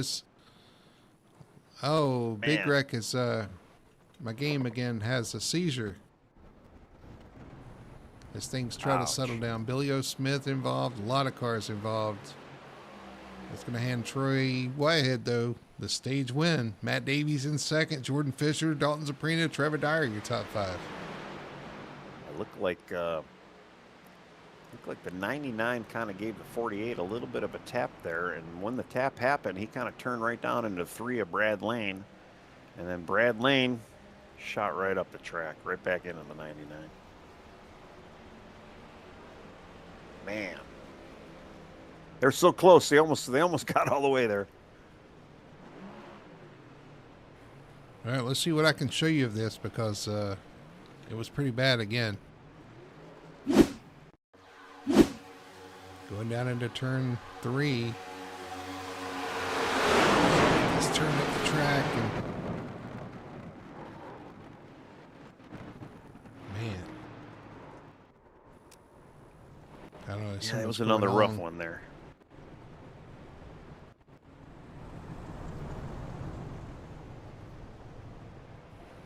I'm not so sure. Yeah, I can see it's yeah, your computer's spazzing out for sure. That is a lot of wreckage. Yeah, and then from there, it's hard to tell even what's going on there. But a big wreck in turn 3. Well, like I said, the 99 kind of gave the 48 a little bit of a shot, but that shot, unfortunately, kind of forced him down the track into the 3. And then the 3 of them actually, but then, yeah, they were all at the very top end of the track. They all kind of washed up to the outer rim of the track. And then just a couple of guys were up there, though. They really had no place to go. They were actually running 3 wide back there. Oh, man. Yeah, you have to do a radio call on this one because there's yeah. Well, it's funny too because I'm you know, I'm not actually even seeing a lot of tire smoke as well, so I'm kind of surprised that that yours has got all glitchy like that. Yeah. Usually, you know, some of the extra graphics, the smoke and the debris flying up, parts flying, usually kind of kills your graphics there, but there wasn't a whole lot of smoke in there, at least as I'm watching on my screen. There was a lot of 3 wide action back there, and unfortunately, yeah, it was a wall of cars trying to avoid a 3 cars on the very top side of the track there, and there was just not enough room.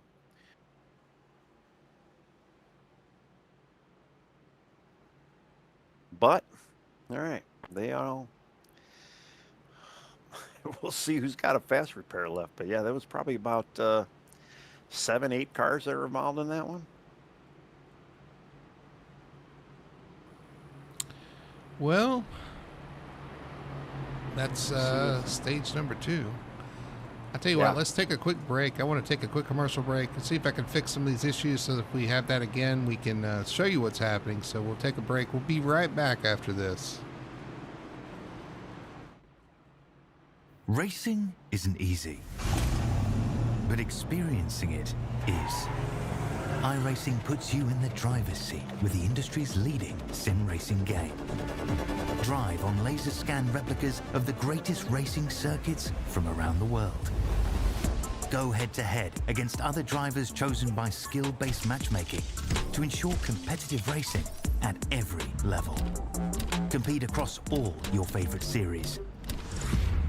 In officially licensed cars, engineered to deliver the most accurate driving experience possible.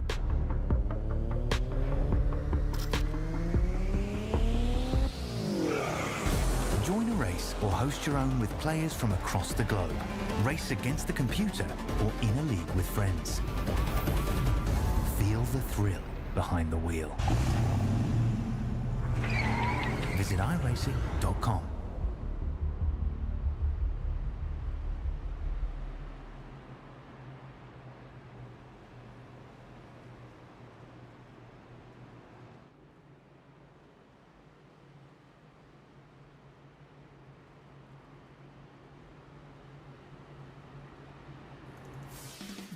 All right, back here at Daytona for the Apex Racing Cup Series here on Full Throttle Television.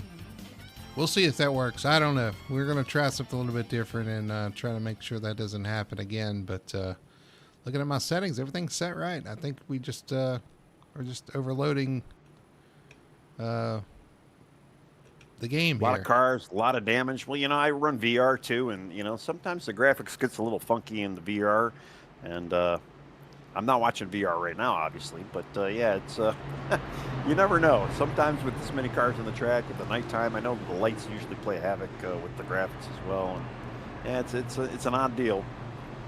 It's looked good otherwise from what I've been watching. Yeah, well,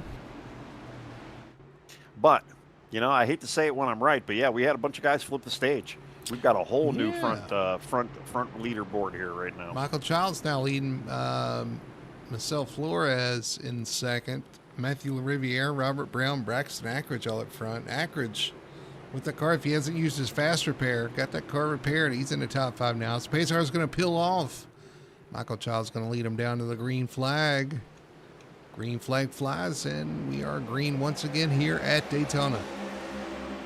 Yeah, I have a feeling. I mean, a lot of those guys, I think, were in accidents too. And yeah, and we did confirm. I mean, obviously, Braxton's father, he's in the house with his son, and he said he didn't use it. We did actually see that on the screen as well. Yeah, I guess the engine didn't blow at all, and yeah, flipped the stage, and now he's running third.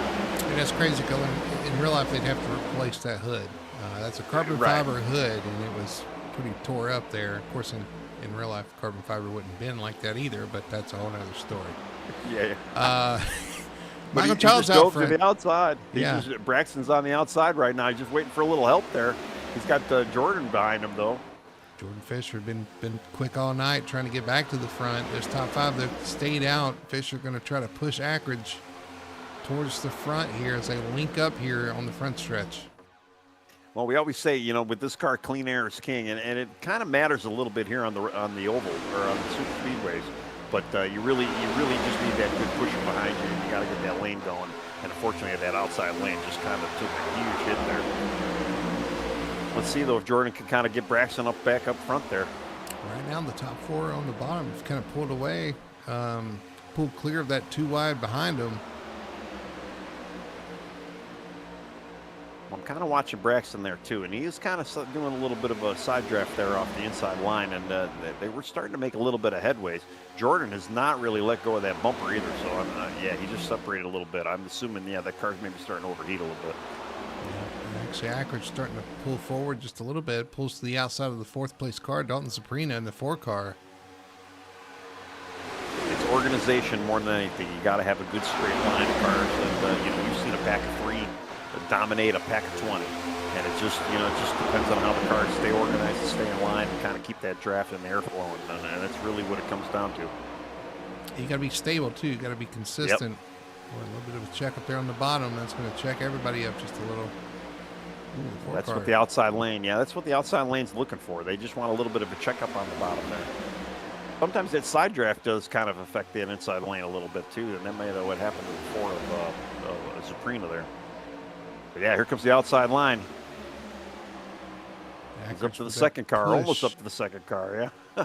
Push from Jordan Fisher trying to go forward here. Well, you can see Jordan's kind of trying to manage that push. It looks like he's maybe pushing him like half a lap and staying a half a lap off, and then kind of getting back to the bumper for the next, for the next half. And that's probably the right way to manage the heat and the engine temperatures there. Here they go down the backstretch trying to generate that run. The best place to push on this track is that backstretch. It's the flattest part of the track, and it's the straightest part of the track. That's where you want to do the majority of your pushing. You want to time that coming off the corner so you can get lined up and kind of get a really good push down the straightaway. Yep, and then you just got to kind of, like I say, you want to hopefully maybe you can get a little bit of side draft on the lead car as well, where you guys are both kind of moving forward, using the side draft, and then trying to time it right though. Although Jordan dips low, so he kind of left 11 hanging out there now. Jordan gonna bail out there as he dives in behind Trey Whitehead there. Well, that's the one thing, it's one thing to be a good pusher, but then if you don't think the guy you're pushing is doing what you want him to do, that's the time where you got to say, all right, I got to find another person to push here. Looks like Jordan found that other guy right now. Look at that outside line. Pushing Trey Whitehead all the way around the outside to the lead. Wow. Trey Whitehead to the front. To the lead and more. I mean, yeah, he took the 3 cars on the outside line, and they all eclipsed the 23 of Michael Childs there. Wow. Trey Michael Whitehead. Childs, though, ain't having it, though. He swipes right, tries to get back up in the front there. And he's by himself. Riviere thought about going up there, and he decides to stay back on the inside here. That's one of those things where you got to have that awareness of, are you content running in a line, or are you going to take that run and maybe try to go on the outside? But if you don't have anybody to go with, you're better off just staying in line. Childs dropping like a rock on the outside. He's going to have help behind him now. I mean, yeah, Childs in 1 lap went from 1st to 8th. Oh, so one up the track back there. onto it somehow. Thaddeus Frill in the middle of that. Ian Perkins, Trevor Dyer, Michael Childs, of course, leading this outside. All right, 30 there to go. So, you know, and I'm saying 30 to go because that's about how much fuel you can get into this car. So if we have another caution, everybody's going to pit, and they should have enough to get to the rest of the race. But if we do not have a caution, we're going to have to see everybody coming in from pit stop. Ian Perkins in the 95. Just looking forward to him. He's got a pretty good 2 wide. 2 wide from, what is that, 8th and beyond right there. Just can't get that outside lane to move. Childs is the new number this year, the 23. Something to get used to. This inside checks up there that's going to allow them to get kind of a run through the corner as they pull up beside Flores in the 27. Yeah, unfortunately, the checkup was kind of in the mid-pack of that inside line, not really at the front where they really would need it. Although there is a little bit of a gap. I mean, those top 3 cars kind of pulled away from Matt Riviera there a little bit. Doing everything they can to help the 23 right there. They're packed tight here. Loses a little ground to the 23 through the corner right there, though. Well, if I was out there, I mean, obviously we do not have stage. We don't have anything left to go. You're going to have maybe a fuel stop, and this would be the time where if I was a driver, I'd be chilling right now. Just, you know, kind of thinking about when I'm going to pit. I got to save the car as much as possible, maybe even save a little gas to make the pit stop quicker and cleaner. And, you know, maybe just not push the issue too much. Just try to keep pace with the line. Maybe even stay on the inside line because obviously it's been dominant right now. Just to kind of hold a little bit of position. Trevor Dyer jumped outside, nothing to do in there. Now Jacob Booth jumps out to lead the outside lane. Yeah. Getting racy here back here. It is, right, yeah. They're not taking my advice. I mean, like I say, I kind of go with the flow around here. And, you know, I think of the big picture. You got to be there at that lap 100. That much I do know.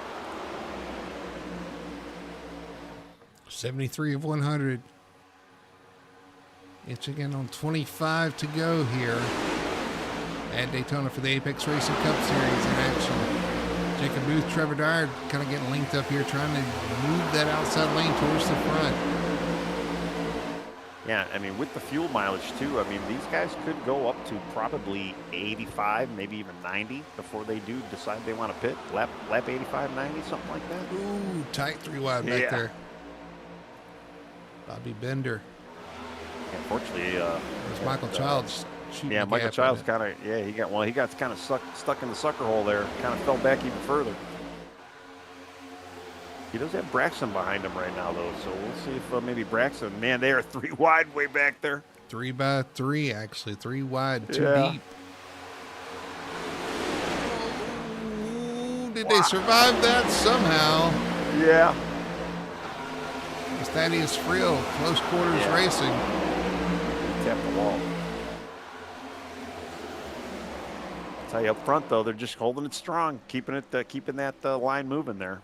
Yeah, locked up three deep there, actually doing a 3-car tango. Yeah. Well, you know, like I say, yeah, I mean, obviously the top 3 right now, we saw them kind of pull that outside line and kind of make that speed. Boy, they are moving around back there. Thaddeus Frill, some aggressive pushes for him, really moving the guys in front of him around a good bit. That's a dangerous thing. Especially that far back in the field right now. I mean, yeah, you want to get up there, you want to go, but unfortunately, where are you going to go? You really don't have any place to really go. Well, now the outside lane is starting to get some momentum. Yeah, well, I think they're passing a lap down car there. Ooh. I believe that's Bobby Benton there on the inside. On the apron, it's going to give these guys plenty of room. Or no, that's not Bobby. No, Bobby Bender's on it. Yeah, Bobby Bender, not Benton. Yeah. Oh, we got a caution. We got a wreck. Oh, yeah. Here in the back, and we're flashing again. Oh, man, and that's a big one.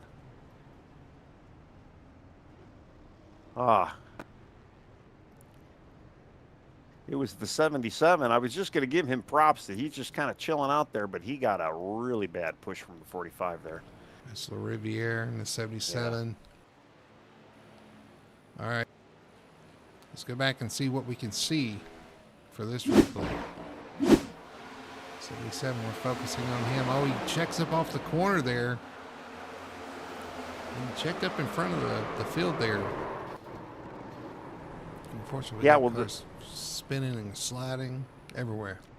Yeah, the top three actually kind of, yeah, they did, they kind of slowed down a little bit there. I don't know what exactly happened up front there, but yeah, Travis Burton did not have really any place to go. Kind of went right into the 77 and just cleaned out pretty much the entire inside lane.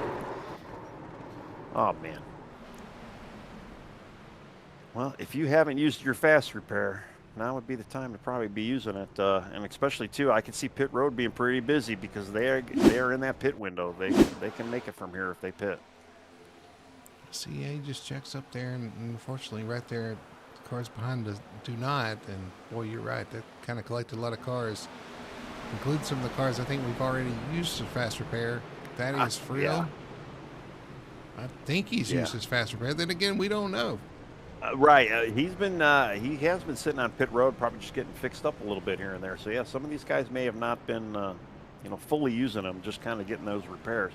But, I mean, we've had enough cautions, and, yeah, you could get probably a good minute of repair done to your car under caution per lap. So, if you use it wisely, you can definitely get a lot of damage fixed here. We saw Braxton do it, so I don't believe he's used his either.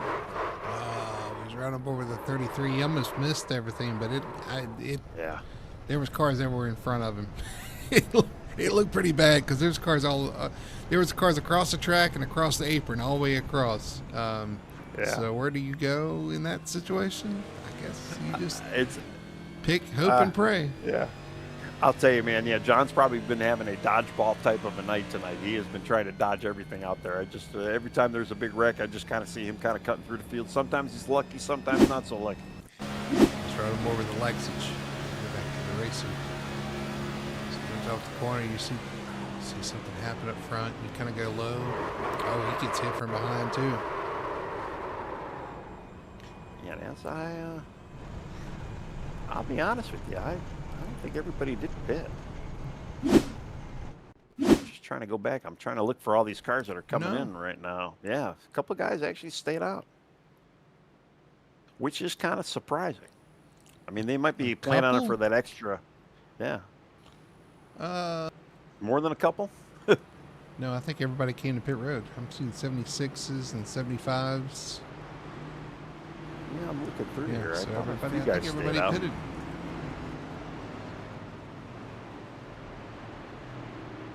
Well, it could be a few lap cars I was maybe just not taking into consideration there. So to recap, that wreck there, well, it had a lot of cars in it. It did, yeah. I was going to tell you who was in it, but it had a lot of cars in it. Ian Perkins, John Massey involved, Alexis there. Thaddeus Friel was involved in that one. Travis Burton. Actually, Friel's still on pit road. He's rolling now. Alexis too. And he is rolling as well, but they're trying to get that car repaired as much as possible. All right, then I'm looking at Chet here. David Ackridge is seeing if you could throw a Braxton throughout that wreck. So let's see what happened with Braxton's point of view there. Braxton get through that one? If it's not flashing like crazy, but yeah, he. Oh wow, yeah, wow, he got lucky. All right, here we go with the 11 coming off the corner.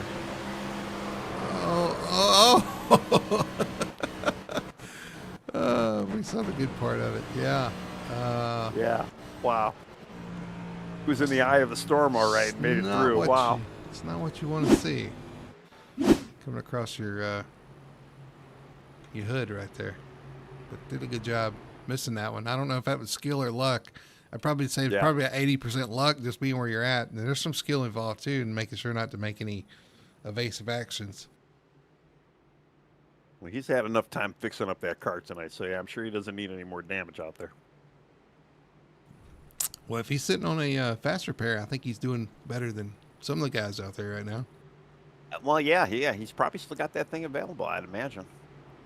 Like I say, yeah, I'm kind of surprised that that the engine didn't blow earlier on. So yeah, I mean that's actually better luck for him. He was able to make the repairs instead of using up that fast repair. David, his father saying, "Dude was puckered." Yeah, I believe that. Yeah, absolutely. No lies detected.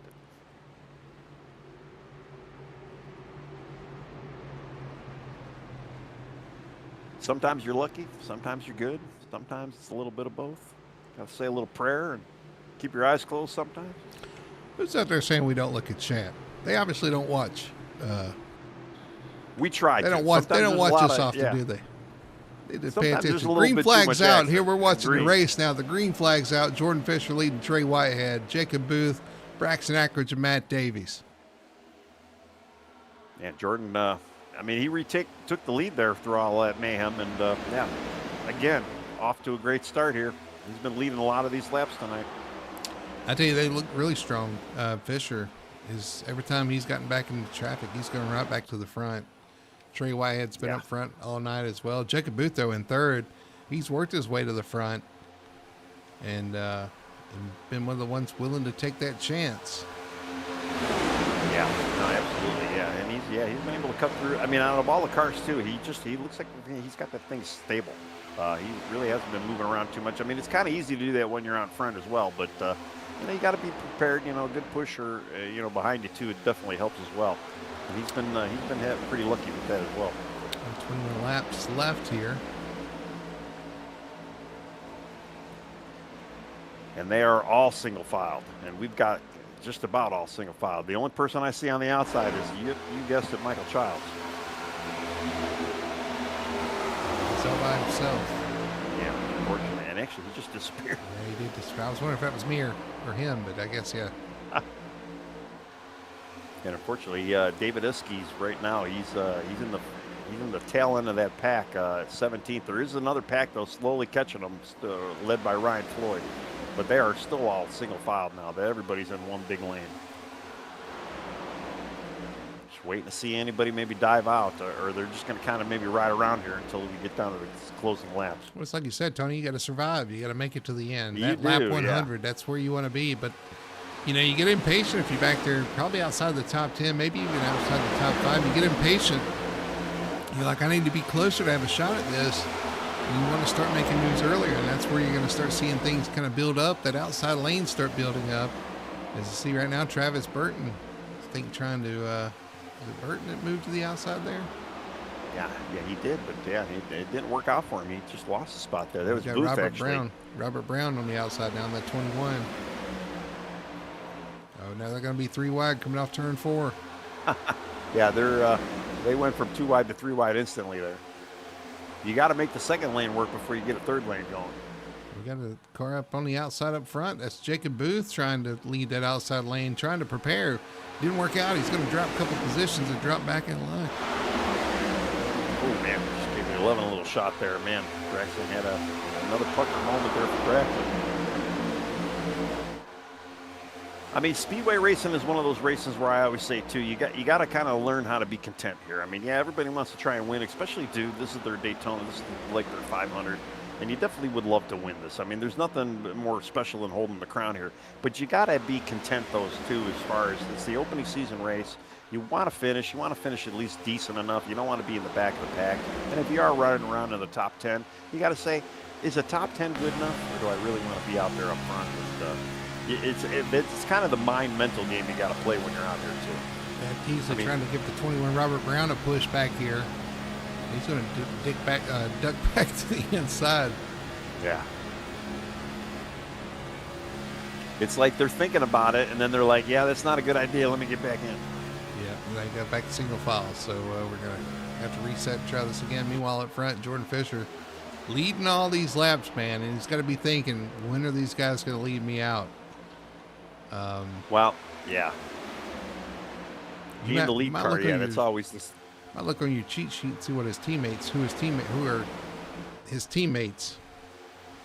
Is Trey Whitehead a teammate? Yeah, let me look here. He's continuing to lead Trey Whitehead in second. Matt Davies in third. Davies has been up there pretty much all night. But you got some new players like Ackridge and Booth, fourth and fifth.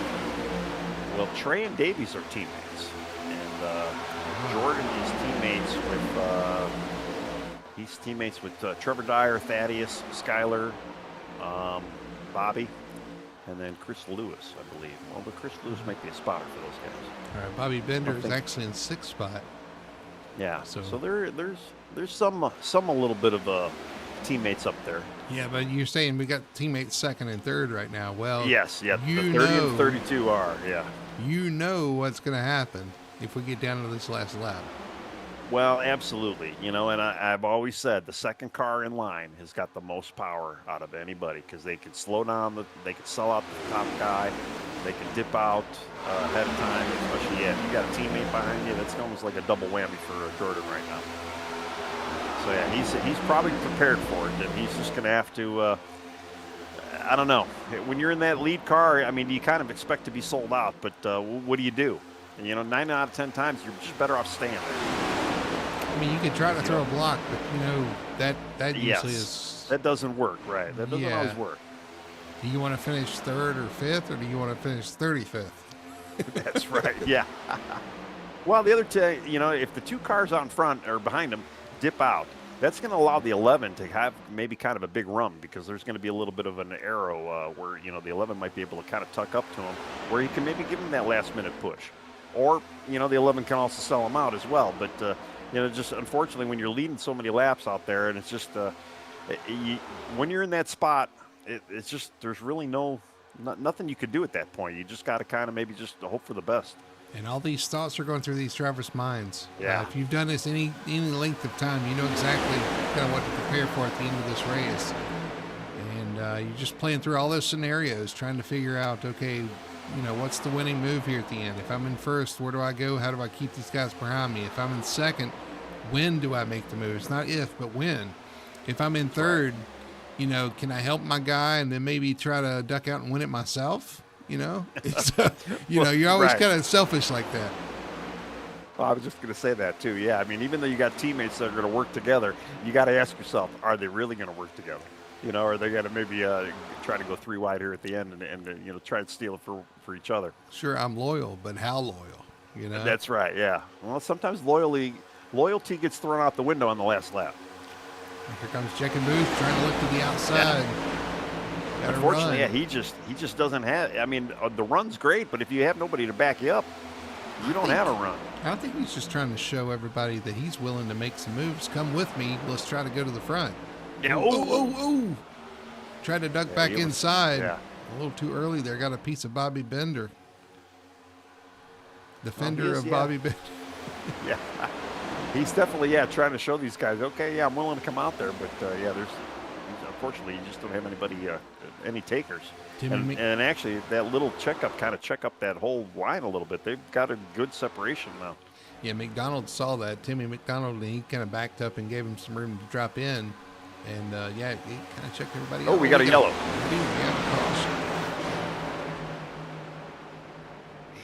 Happened this time. I don't see a lot of carnage right now. See anything?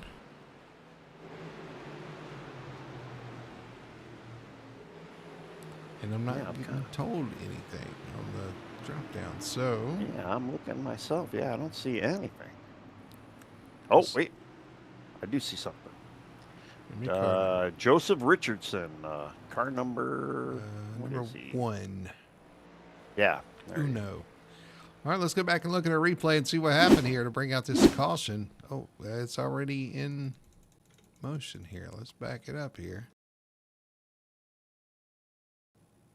Oh, Zaksakovsky kind of got up into him a little bit. Oh, he did. Took him left and finished him off on the right. Yeah. Fortunately, it looks like he had contact with another one of his teammates there. Well, I mean, there's a lot of stars and bars cars out there, so they might not be teammates. Similar paint jobs. No, they are teammates. Yeah, unfortunately, Zaksakovsky got involved with Billy O'Smith as well, so that kind of took out Billy O'Smith a little bit. Oh, that was after the fact? Well, his teammate, the Joseph Richardson, accidentally, kind of turned right up into his teammate after that. Oh. Yeah, they both got. Joseph's got some major damage. He hit the wall hard. I almost got on board with Billy O. Smith here. Unfortunately, these are all this is... I don't know what it's showing me. Yeah. Well, the worst thing is, too, Joseph Richardson's 4 laps down, Billy O. Smith is 7 laps down, so both of them were kind of not really in contention for... just out there kind of riding around a little bit. Yeah, that's what I'm saying. They were toward the back. Yeah. Unfortunately, there's the contact, and there's the nose of Joseph Richardson going through our camera here on top of the Billy O. Smith machine. Hey, but at least we're not having seizures. Yeah, it did stay stable there. All right, well, it's going to present us a little shootout here at the end, Tony. Less than 10 laps when we get back green. Yeah, I think we're going to probably have, maybe nine to go by the time they actually get the green flag here. They still got obviously a couple more pace laps.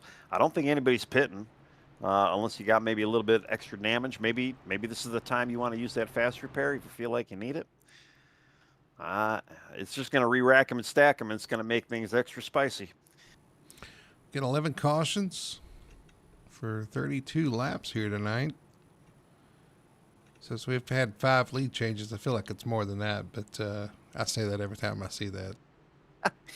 That might be pretty accurate because Jordan's led quite a bit of this race, probably about 75% of it as of now.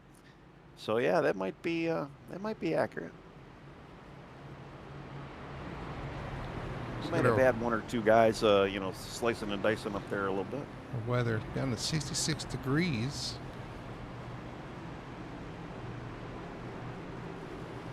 .11 miles an hour wind and clear. That clearness, that being clear, that might be why we see these cars kind of squirming around a little bit. Because we had full sun on the track earlier. Well, yeah, very possible. Yeah, so definitely the track temperature has cooled down quite a bit. So has the tempers cooled down, or are the tempers going to heat up now? That's going to be the big question. Because with we say we got to get there, you got to be there at the end. Well, we're almost to the end. So then now what do you do? We were talking too, and again, the other thing too is we had teammates kind of second and third. They're going to be split up now. We're going to have, they're going to be in opposite lanes as well. So is there going to be maybe a little shucking and jiving too to kind of get themselves back lined up again here? Or do you think, they might try to get past Jordan right away here? Bill Fisher in chat says Lewis is his spotter. Okay, yeah. So talking about that earlier. That Chris Lewis, yeah. So they're just to verify that we're looking at chat. We're looking at chat, Bill. Yeah. Sometimes we miss it. Sometimes the accident, we don't maybe get it right listen, away. It's been eventful tonight. It really has, wreck after wreck, and some of the issues we're having with the seizures that my system is having, and trying to show the accidents and keep up with the changes. It's been a little hectic tonight for sure, and it's been chaotic back there in the mid pack. Up front, it's been kind of calm for the leaders. They haven't really had to deal with much. Jordan Fisher, Whitehead, Davies have been up there. Bobby Bender up there now as well. Now you got Ackridge and Booth and some of the new guys up there to kind of mix it up. Trevor Dyer's cracked the top 10 as well. Landon Rainey in 10th. So we'll see. We're getting down to it, though. This is going to be an exciting finish for sure. And we'll see if they can make it to the checkered flag here, because the intensity is going to be turned to 11 here. Oh, yeah, absolutely. And, just a reminder, if you haven't hit that thumbs up button on YouTube, give us a like. If you're not subscribed, subscribe. We're here 2 nights a week for the Apex Series, Sundays and Tuesdays. And then, we do the FDSR on Mondays and Wednesdays. And I'm actually in the car on a Wednesday or in our truck series, so all right, here you we can always go. watch me run. Jordan Fisher leads them down. Green flag flies. Great jump by the inside lane. Matt Davies going to jump to second. Actually going to jump to the top side here. Yeah. Well, I kind of assumed, yeah, that the teammates are going to get linked up, and they did. But, yeah, Jordan was like, I'm not going to let you guys link up that much. Here he is to the inside. Yeah. That might have not have been a good move on Jordan's end there. Yeah, he did split up the team there. Yeah. Yeah. Well, he doesn't have a teammate, but, yeah, and he has the opposite party's teammate behind him. So, I mean, you know, all Troy doesn't have, Troy just can decide not to push him, really. Yeah, but he is right now. He's got to get him back up to speed to have a chance here as he pushes on the back of Jordan Fisher. But Matt Davies leading. Here comes Fisher, though, with that push from Davies' teammate Trey Wyatt. It's going to push him out there. Yeah. And he retake the bottom. Oh, my goodness. All right, he slides in. Yeah. Now he's leading the two-car team. Oh, yeah, I guess they tried to do that maybe to get back linked up, though, although they did give Jordan the lead again. So we're going to have to see. Yeah, but you know. That's right. Two teammates behind you. What are they going to do in the last lap? Anything but help you. That's what they're going to do. Yeah, well, you've already seen that they are definitely willing to work together. They are definitely a two-car. Oh, we got a little bit of wreck in the back. Oh, yeah, it's going to be yellow. Chris Alexander turned around in turn 3. Actually, no, he wasn't turned around. He was pointed towards the car. There's more cars involved. Yeah. Thaddeus Friel, Zach Zukowski involved, Cody Pierce. It all started around, Dalton Chaprina and the 77 of Matt LaRiviere, who are related by marriage, if I'm not mistaken. And our teammates, are they not? I believe they are, yeah. Well, teammate crime. The 55 kind of checked up a little bit in front of them. The 55 being the, I got to go through the list, David Iskey. He kind of slowed down a little bit, and, unfortunately, Dalton kind of got into him. Matt really didn't have any place to go. The 55 went around. All right, let's see what happened here on this replay. Down the backstretch into turn 3. Check up, and...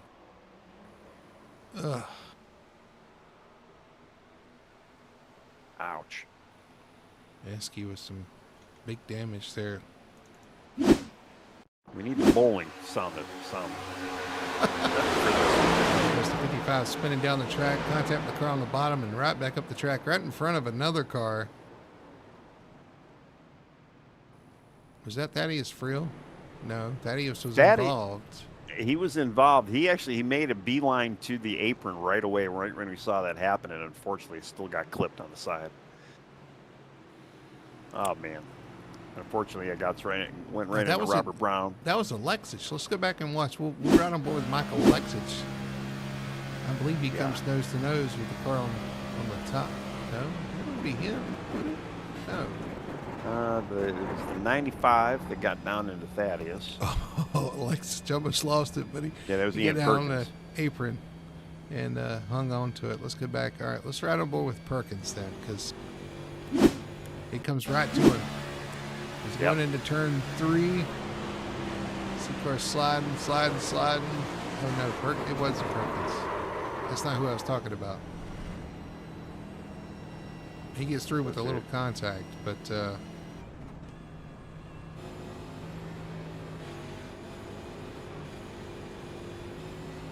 maybe Travis, maybe 45.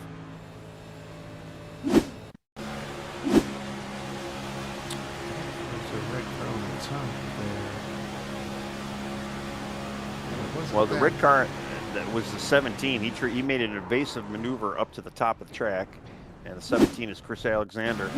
And right when he takes the shot up to the top of the track, the 55 just greets him. Says hello. That is, he went to the apron to miss it, and it come down to him. Yep. I'll tell you, Ryan Floyd, he did get a little front nose contact there, but was able to kind of hold it straight there. Kind of got through that. Travis with the contact there. Yes, it was Travis Burton. Yep. Pretty big front end contact for him. Yeah. That whole back group, they all got front end damage. those checkups going into turn 3, they're no joke here for sure. And when it happens and everybody stacks up, especially at the end of these races where everybody's full out, one thing goes wrong and it multiplies instantly. Yes, and that's exactly what happened. Yeah, that especially too in the back of that pack there too. You don't necessarily see the snake effect. You know, it's almost like traffic. You know, they start slowing down a little bit in front of you, and it just kind of works its way through the field.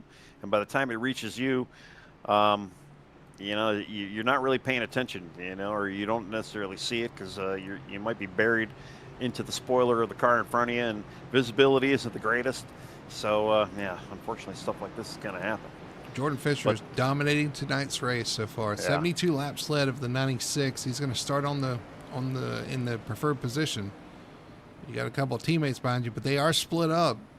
You got Bobby Bender back there as well, which is Jordan Fisher's teammate, who's going to start in 4th. So it's going to be interesting to see how these guys get linked up here at the end. And yeah, it's going to be interesting to see.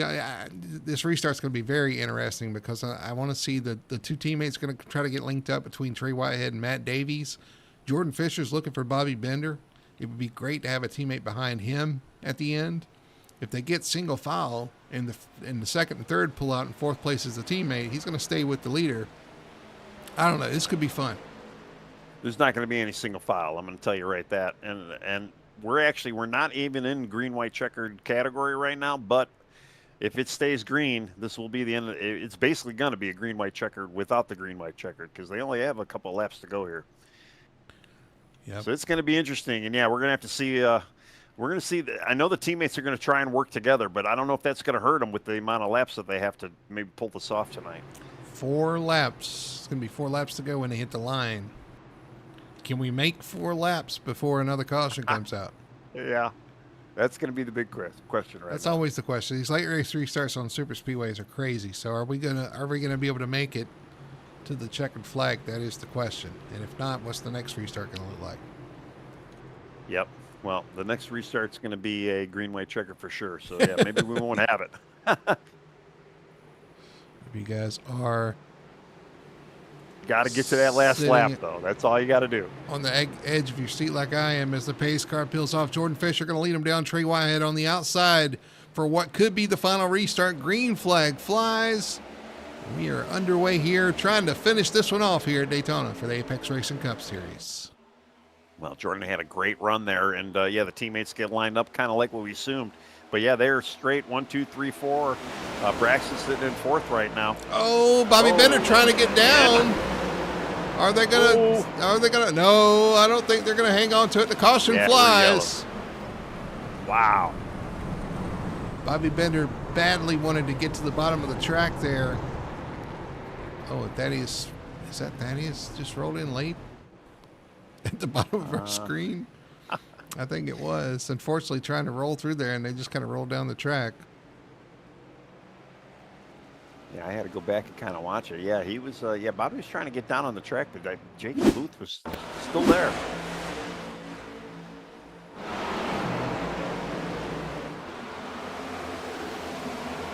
And Bobby kind of went up the track a little bit, left the hole for Jacob. Jacob kind of filled it, but then Bobby wanted to get back down there. That was the start of it, but there was a little bit of contact even behind him. Yeah, I'll back this up before they started making contact into turn 1. Jacob went to the bottom, got hooked together there, and then in front of them, they're wrecking as they go by. Well, yeah, will look like the 8 of Sheldon Swindell and the 33 of John Massey. The two of them kind of made a little evasive maneuver to kind of, get away from what was happening below them, and then they made contact. They were able to kind of hold it straight, but man, there was just. Oh yeah, he tries to go up the track to miss it, and unfortunately catches him. They kind of got hooked together. Yeah, they got stuck together there. Have to get out the hose. Separate you two. Looking back here, we had another car spin. I was the 19 spinning there. That was all. Well, two, and it looked like you had the 2 and the 13, and let me get you some names here with those cars. I'm still trying. Timothy McDonald, the 2, and then the 13. They actually, they were avoiding that as well. They made a little contact and shot Timothy down the track as well. And unfortunately, Timothy gets into the 96 bottom or the 86 bottom or the 36. I can't remember what's Bobby's number. He's got, again, I'm in the blimp cam and I'm seeing a bunch of 8s, but it might not be an 8. That's a 96 to me, but. Oh, that is a 90s. Okay, yeah. See, when, they got the little camera on the roof of the car, kind of covers up the numbers, so it looks like a 3. It could be, in the camera angle I'm at, it jazzes me up. So yeah, they also got numbers on the side of the car, too. Yeah, but I can't see that from the blimp cam, and there's so much action on track, I gotta have that grand view. How did Zukowski get involved in this? Let's look. He's right back here. He's back here with Thaddeus Frill. Get on the apron, get sideways. He misses that. Oh no! The 19. He had everything missed, and the 19 come across there too. Yeah, wow. Jacob was he was flirting. He was kind of dancing on the apron there, on that apron to the banking line, just trying to hang on to it. Thaddeus Frill was on the outside of him. Some of the car seat up front, some of them don't. Thaddeus goes low to miss what's happening on the track. Turns to the grass. Thinks he hasn't missed. Everything looking good, and unfortunately, he's got to slide down to 2 slides down right in front of him. Been a rough night for some of these guys. Yeah, man. How would you like to? I mean, the amount of grass that Thaddeus was in, and then all of a sudden you're just greeting 2 cars sitting right in front of you. You're just like, oh man. Well, I asked the question on the last restart. How far will we get? Turn 1. Not very far. Yeah, not very far. Now we do have 3 green white checkers. Can you confirm that? Yes, we do. We have 3. That's what I'm seeing right now on the board. All right. This will be the first of 3. Next question is, how many of these 3 do we use? Well, the way things are going, we might use all 3, to be quite honest with you. It's tough to say. The better question is, does everybody got enough gas? I mean, I think when the last caution came out, everybody probably should have had plenty to maybe make it there. Will we get to, if we do get all 3, that's where I'd be maybe worried about some fuel mileage here. But, you might be able to save a little bit. Hopefully everybody's out there in 5th gear, clutching it, and, just babying that gas to save as much as they can. Make sure they do have it. We've got a Ryan Floyd fan out there in chat. So let's go, Ryan. Ryan is actually the first car. Well, where is he? He's not even on track, is he? He was. He's showing us the first car 1 lap down. Well, he's showing a 2 laps down, actually. Oh, okay. The first car 8 lap down. Not on track, though. Oh, he has manually disconnected, it actually says. Oh, no. Commentator curse. Yeah. Jeez. Trey Whitehead says in chat he's typing in tornado siren, and I'm talking iRacing chat. I know the normal chat here on YouTube cannot see this, but he said tornado siren. So hopefully he's not having major issues out there. Well, if he disconnects, I'm going to be really concerned. Yeah, honestly, yeah. Well, he is running 3rd right now. Boy, he's done such a great job so far tonight. You don't want it to come down to that, but you also got to take care of yourself, Trey. If you're listening, you got to do what you got to do, man. Well, yeah. There was a lot of A's he typed afterwards, so, I mean, yeah, it might be, maybe he's joking. I don't know. Maybe trying to slip up the rest of the field. Maybe just playing those head games. Pace cars off. Jordan Fisher leading them down. Matt Davies in 2nd now. Trey Whitehead with a big push on the restart. Green flag flies. Whitehead is clear. Trevor Dyer now in 3rd in the 4th. How does that mix things up? Yeah, well, we haven't really talked about Trevor much. I mean, obviously, yeah, the last year's championship, and he's just kind of been just sneaking along the back, mid-pack most of this race. And yeah, he's up to third right now. Top three pretty close there as they come off turn two. Braxton Ackridge, too, in fourth, right there in the mix as well. Davies back to fifth, though. Wow. They all, that top five all packed up there. But yeah, I'm looking at the two teammates there. The one teammate got shuffled away a little bit, Matt Davies. But he tried to dip out there to maybe try to see if he could get his teammate to dip out with him. Nothing doing as we're still green coming off turn four. As they come to the line, they'll see the white flag. It'll be one lap to go. Nothing between them and the checkered now. Just one lap remaining here at Daytona. Who's that on the outside line? Wrecking the back. We stay green. Here comes second place, Trey Whitehead looking to the outside, but Trevor Dyer doesn't go with him. He's going to push the leader. Jordan Fisher out front. A couple of Fords now linked up on the bottom. Yeah, well, they got their teammates lined up now there. The 32, he just got to push his teammate right now. It's all he can do, push him for everything it's worth. Oh, we got cars in wreck back there behind him. Now 3 wide back there behind him, but now it's Jordan Fisher, Trevor Dyer, Braxton Ackridge, 1, 2, 3 as they come off turn 4. Who's going to make the move? Who's going to win this race? Ackridge looks to the outside, nothing doing. Trevor Dyer's going to push. It's going to be Jordan Fisher with the win tonight here at Daytona. Wow. Man, that was a great finish there. A little bit of carnage, but man. Manufacturer loyalty may be going for first and second there. Jordan Fisher, Trevor Dyer, a couple of Fords linked up. Trevor was willing to push, kept Jordan Fisher out front, and he wins tonight's race. And again, a dominating performance by Jordan Fisher. Led so many laps here tonight. It's going to come home your winner. Well, Trevor and Jordan, they're teammates. And, they definitely helped each other out. One champion helping out maybe a future champion. Obviously, he's the Daytona champion tonight. So, yeah, they worked it out. I still don't know where Trevor came from, to be quite honest with you. But, yeah, he definitely helped his teammate out. Had a good restart there at the end. Started in the top 5, found his way behind. As second place kind of ducked out trying to take the lead, Trevor filled that hole and was able to get up there and push the 39 to the victory tonight. Yeah, that was pretty wild. Good team effort. I mean, we knew, you definitely have to have friends out there, and that's what that team had tonight. They had friends. Well, they're bumping each other right now, having some good times.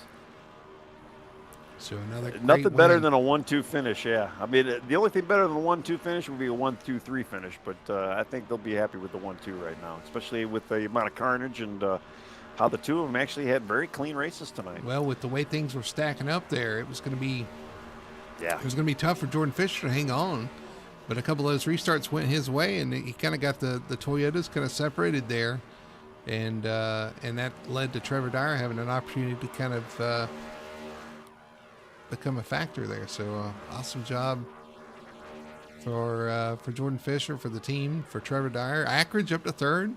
Great finish for him after the struggles he had early on. Kyle Cortez in fourth. And as a matter of fact, we'll just go into our finishing order here, our results. You'll see who finished up towards the top 10. Jordan Fisher takes home the win tonight. Probably the most deserving driver to take the win tonight with all the laps he led out front. Trevor Dyer, his teammate, finishing up in second spot. Third place for Braxton Ackridge. Fourth place for Kyle Cortez. Fifth going to Landon Rainey in the 24. We didn't call his name pretty much all night, but he finishes in the top 5, a solid top 5 finish. John Massey's going to finish in sixth spot. That 33 went through a lot tonight as well, and he finishes in sixth. Matt Davies finishes up in seventh position. Eighth from Marcel Flores. Shelton Swindell finishes in ninth position. Jacob Booth gets a top 10, and at 19, he had a shot there at the end, but unfortunately got shuffled back. Don Zaprina finishes in 11th spot. 12th spot going to Ian Perkins in the number 95. 13th for Matthew LaRiviere. 14th going to go to Michael Childs in the number 23. 15th for Cody Pierce. Travis Burton finishes up in 16th and at number 45. 17th for Trey Whitehead. Tough break for him there at the end. Was towards the front. I actually hope he's safe if he had tornado sirens going off. 18th for Manny Davis in the 54. All right, 19th, we had Robert Brown in the 21. Then we had Thad Teasley in the 20 spot in the car 13. Thaddeus Friel in the 98, 21st spot. Michael Alexich, 22nd spot in car 5. Bobby Bender, car 96 in the 23rd spot. Zach Sikowski in the 24th spot, car 40. David Esky in the 25th spot in car 55. Then we had Timothy McDonald, 26th. Ryan Floyd, 27th. Chris Alexander, 28th. Troy Sand, 29th. Joseph Richardson, 30th. Billy O. Smith, 31. Matthew Ruddick, 32nd spot. Ted Latimer, 33rd. Brad Lane, 34th.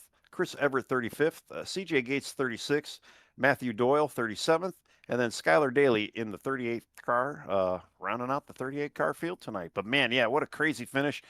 We were expecting two teammates to really kind of dominate and maybe kind of do the shuck and jive for the win, and it turned out to be the other two teammates that actually got it done Two tonight. other teammates. And I thought Bobby was going to play a factor there too. He got in a wreck, and I thought, well, that kind of left Jordan Fisher out to dry. But then Trevor Dyer came up there and saved the day for Jordan. Had some help there. Before we go to break, though, I want to show some of these accidents we had on the last lap. And kind of dissect those. I think Zukoski had an issue. Just as we crossed the line for the white flag, there was a wreck back there behind him. Oh, contact between him and somebody there and kind of turned him up in the wall. It was a pretty big accident there. Was that Bobby Bender? Yeah, we had a couple. Well, I know Bobby. Yeah, he did. He was in it. He fell towards the back of the pack. It was Bobby Bender. Well, he was in the wreck before that, but then he got involved with Zach Zukoski there and goes spinning into the infield there. And then we had one on the backstretch, I think. Yeah, and it all happened after the white flag flew, so they still let these guys race to the green, or to the checkered, rather. But yeah, there was a pretty good wreck there. We had something down.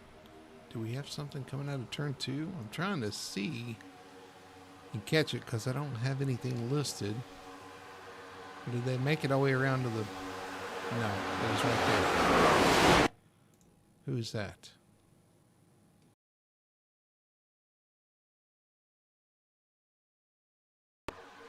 I'm not sure which lap you're looking at right there. The last lap.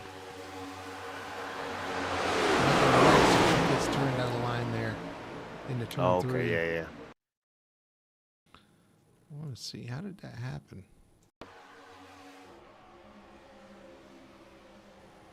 Just last corner, last lap antics there. Got hooked a little bit there. Hooked on somebody. And then coming out of turn 4, there was a wreck.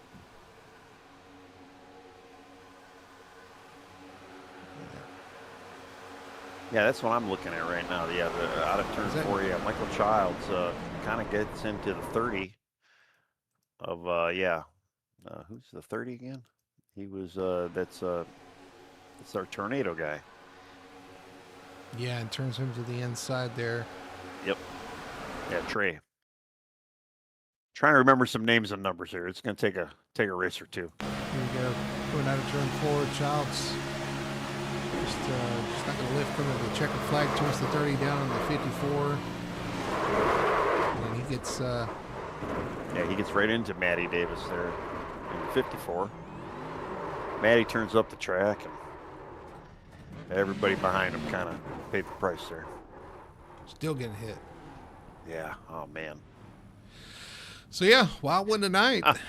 Look forward to talking to the top 3 and seeing what they have to say. Of course, they didn't see, well, I guess Trevor Dyer did see a good bit up there. Braxton Ackridge, he was in a couple things, but Jordan Fisher's probably oblivious to other than the fact he rode under caution so much, he probably oblivious to some of the things going on back there behind him. But either way, it's going to be good to get their insight. We'll talk to our top 3 finishers and see what they have to say about tonight's race. We'll do all that on the other side of this break. We'll be right back after this. Racing isn't easy, but experiencing it is. iRacing puts you in the driver's seat with the industry's leading sim racing game. Drive on laser scan replicas of the greatest racing circuits from around the world. Go head-to-head against other drivers chosen by skill-based matchmaking to ensure competitive racing at every level. Compete across all your favorite series. In officially licensed cars, engineered to deliver the most accurate driving experience possible.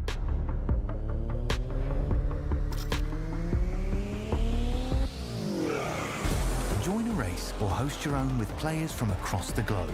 Race against the computer or in a league with friends. Feel the thrill behind the wheel. Visit iRacing.com.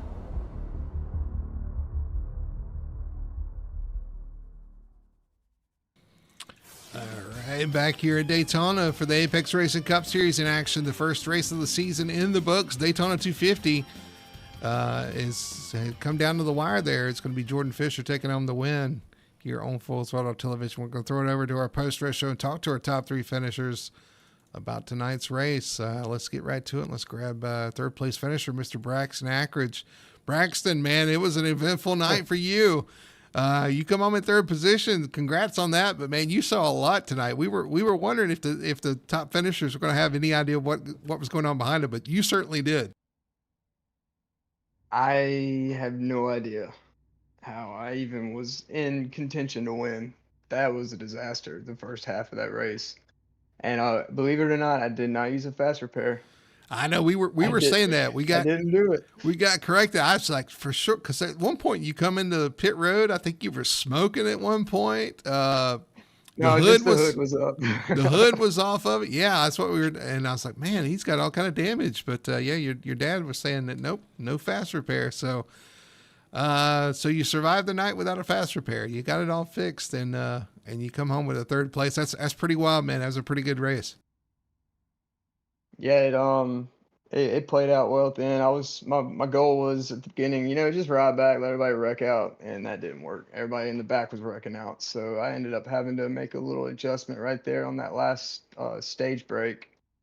When we got that caution with 2 or 3 to go, I went ahead and pitted because I think I was in like 29th. I pitted, filled up, and just kind of coasted. Came in, topped off, turned the car off, saved as much fuel as I could, and just stayed out at the stage break. And I was in like 5th or 6th at that point. So yeah, well, talking about that, you did exactly like Tony was saying that. It's like some of these guys, and we saw you. We actually did. I forgot we did look at that on the broadcast. But Tony was saying, hey, if you're in the back and you're not going to get stage points here anyway, you might as well come in and flip the stage. Mm-hmm. That's exactly what happened there. We saw you come down, get the fuel, and then flip it there at the end and stay up front through all the cautions and the melee and the carnage and everything that happens, man. So I guess that was the move of the race for you.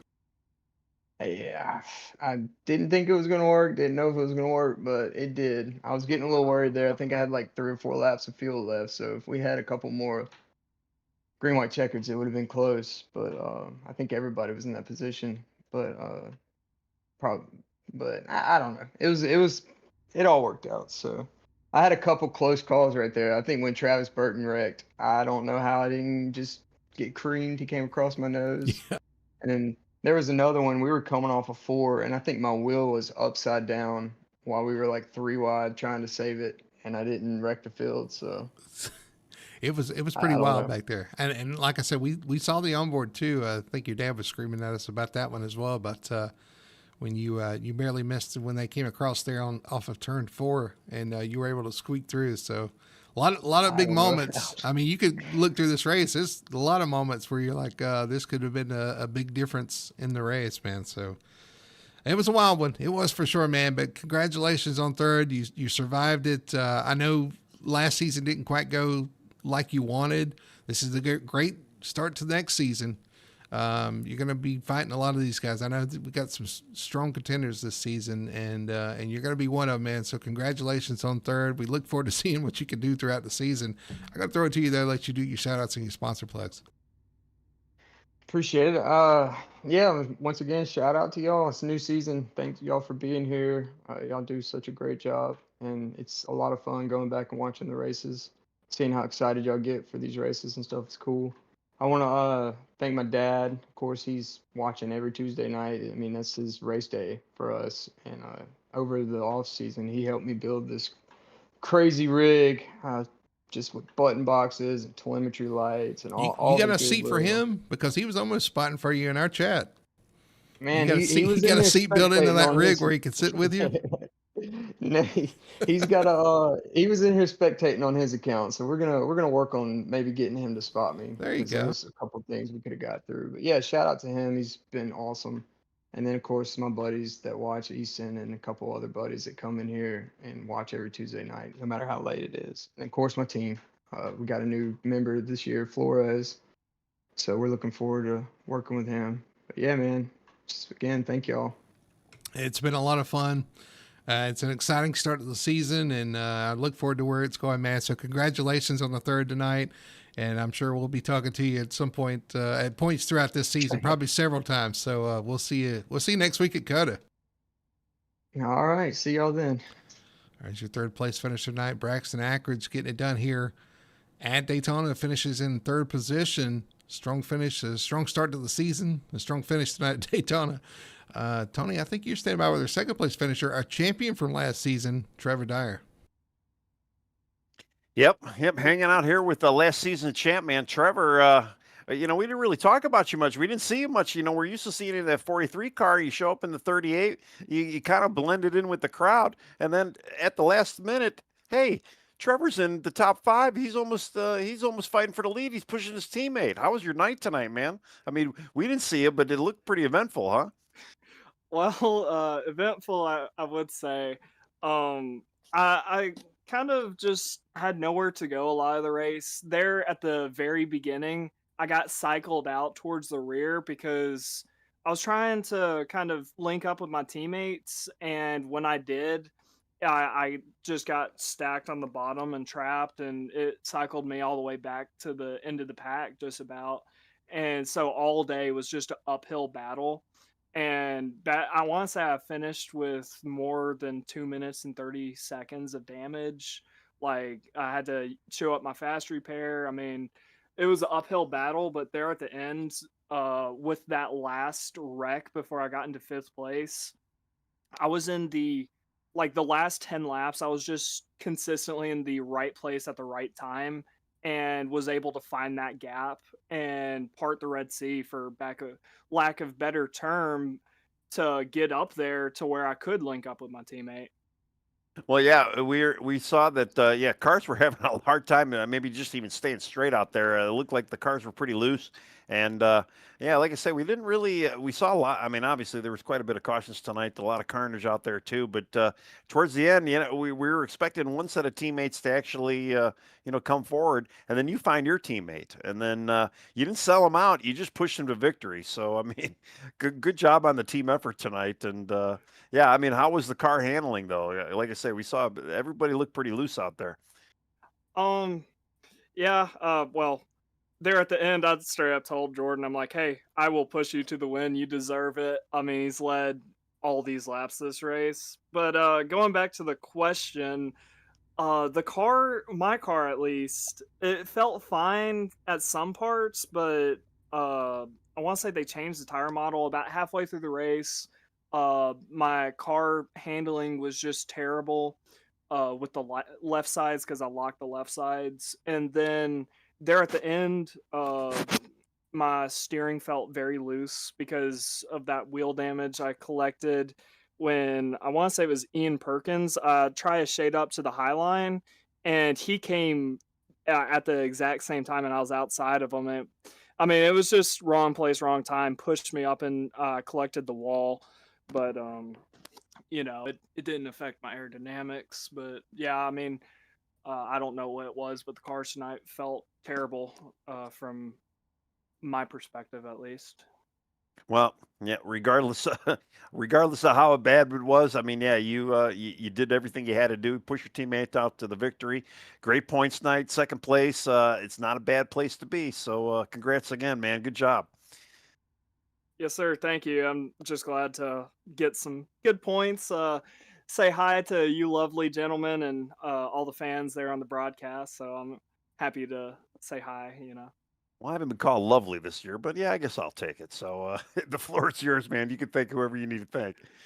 Yes, sir. I'd like to thank my family, my mom, dad, and aunt for always supporting me racing and following my dreams. I'd like to thank my sponsor, VAN, Veterans and Affiliated Networking. They're a soon to be nonprofit looking to help veterans with coaching for everything iRacing.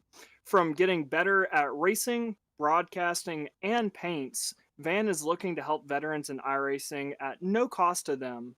But most of all, and because especially with the divine intervention that happened in my race, I'd like to thank the Lord above. Thank you all. All right, man. Well, congrats. We'll see you next weekend. And yeah, good job tonight. Way to push your teammate out to that victory. Yes, sir. Thank you. All right. Well, we get to talk to Jordan Fisher. This is going to be a first time for us. So, yeah, Brody, you out there with him? Yeah, I'm standing out here in Victory Lane with Jordan Fisher, winner tonight, dominating here at Daytona. You don't often see a dominating performance like this at Daytona, man, but you put a show on tonight. You were out front most of the night, and you had a little teammate help there at the end to really push you across the line. Yeah, Trevor obviously pushed me across the line there. It was great working with him, and it worked out perfectly. Where he was able to kind of come up my bumper and just push me from there. And a lot of good runners out there with Trey Whitehood and want to mention to Matt Davies as well. So those two guys really were pushing really, really well. And so just to be able to control the front, most of tonight was really nice to just stay out of trouble. Well, I tell you, with about 20 laps to go, we thought maybe you might be in trouble. You had those two teammates behind you that you were talking about. And I was like, okay, they're lined up. You know what's going to come there on the last lap. And I was like, he doesn't really have any help up there. You had Bobby up there at one point, and he fell back. And then at the end, like we were talking about, Trevor shows up in the top five, wiggles his way up behind you. I was like, oh, okay, well, never mind. This, fortunes have changed just a little bit here. So, and we joked all night. We were like, you're going to be oblivious to everything that happened behind you. Other than the cautions you had to ride under, you were up front all night and kind of clueless to what was happening behind you. But it was chaos behind you. But you were just calm, cool, and collected up front, man. Just talk about your night. Just I guess the highlights of what got you here tonight. Having some great teammates definitely got me into the position of running up front. Obviously, we started P12 tonight, so early on it was just kind of about saving some fuel, trying to manage that track position so you're not falling back, and then kind of working with, like I said, my teammates between Bobby and Trevor and Thaddeus. And kind of seeing who I can run with out there. Obviously, as I learned, I kind of could run with Trey and Matt Davies. So I could tell those two guys were working together because there was a point later in the race where those two guys kind of went to the outside and the caution just came out. So I kind of knew at that point those two guys were going to try to work together at some point. And obviously, then at the green-white-checker, they went to the middle, looks like through 1 and 2, and that's where Trevor was kind of allowed Trevor to come. So we knew obviously on that last green-white-checker that there was a chance, that Trevor would be able to, essentially fill the gap and come up to my bumper. And obviously it worked perfectly like that. Like I said, I was working with Trey and out there and Davies, so those two guys they deserve a lot of credit, and with how they were pushing, racing, and it was really, really good up front. Yeah, you guys up front were really quick, and as a matter of fact, I don't think you fell below fifth spot. It seemed like the whole race. I mean, you were up front the whole time, and it seemed like you could pull out at any point if you had the help, the right help. You guys could just go right back to the front. So you looked really strong. I know this fixed setup racing, but I don't know, whatever you guys were doing, you were working really well together and able to hook up and take off when you needed to. So, man, great job out there. I'm going to throw it to Tony, though. Let Tony have a few words here.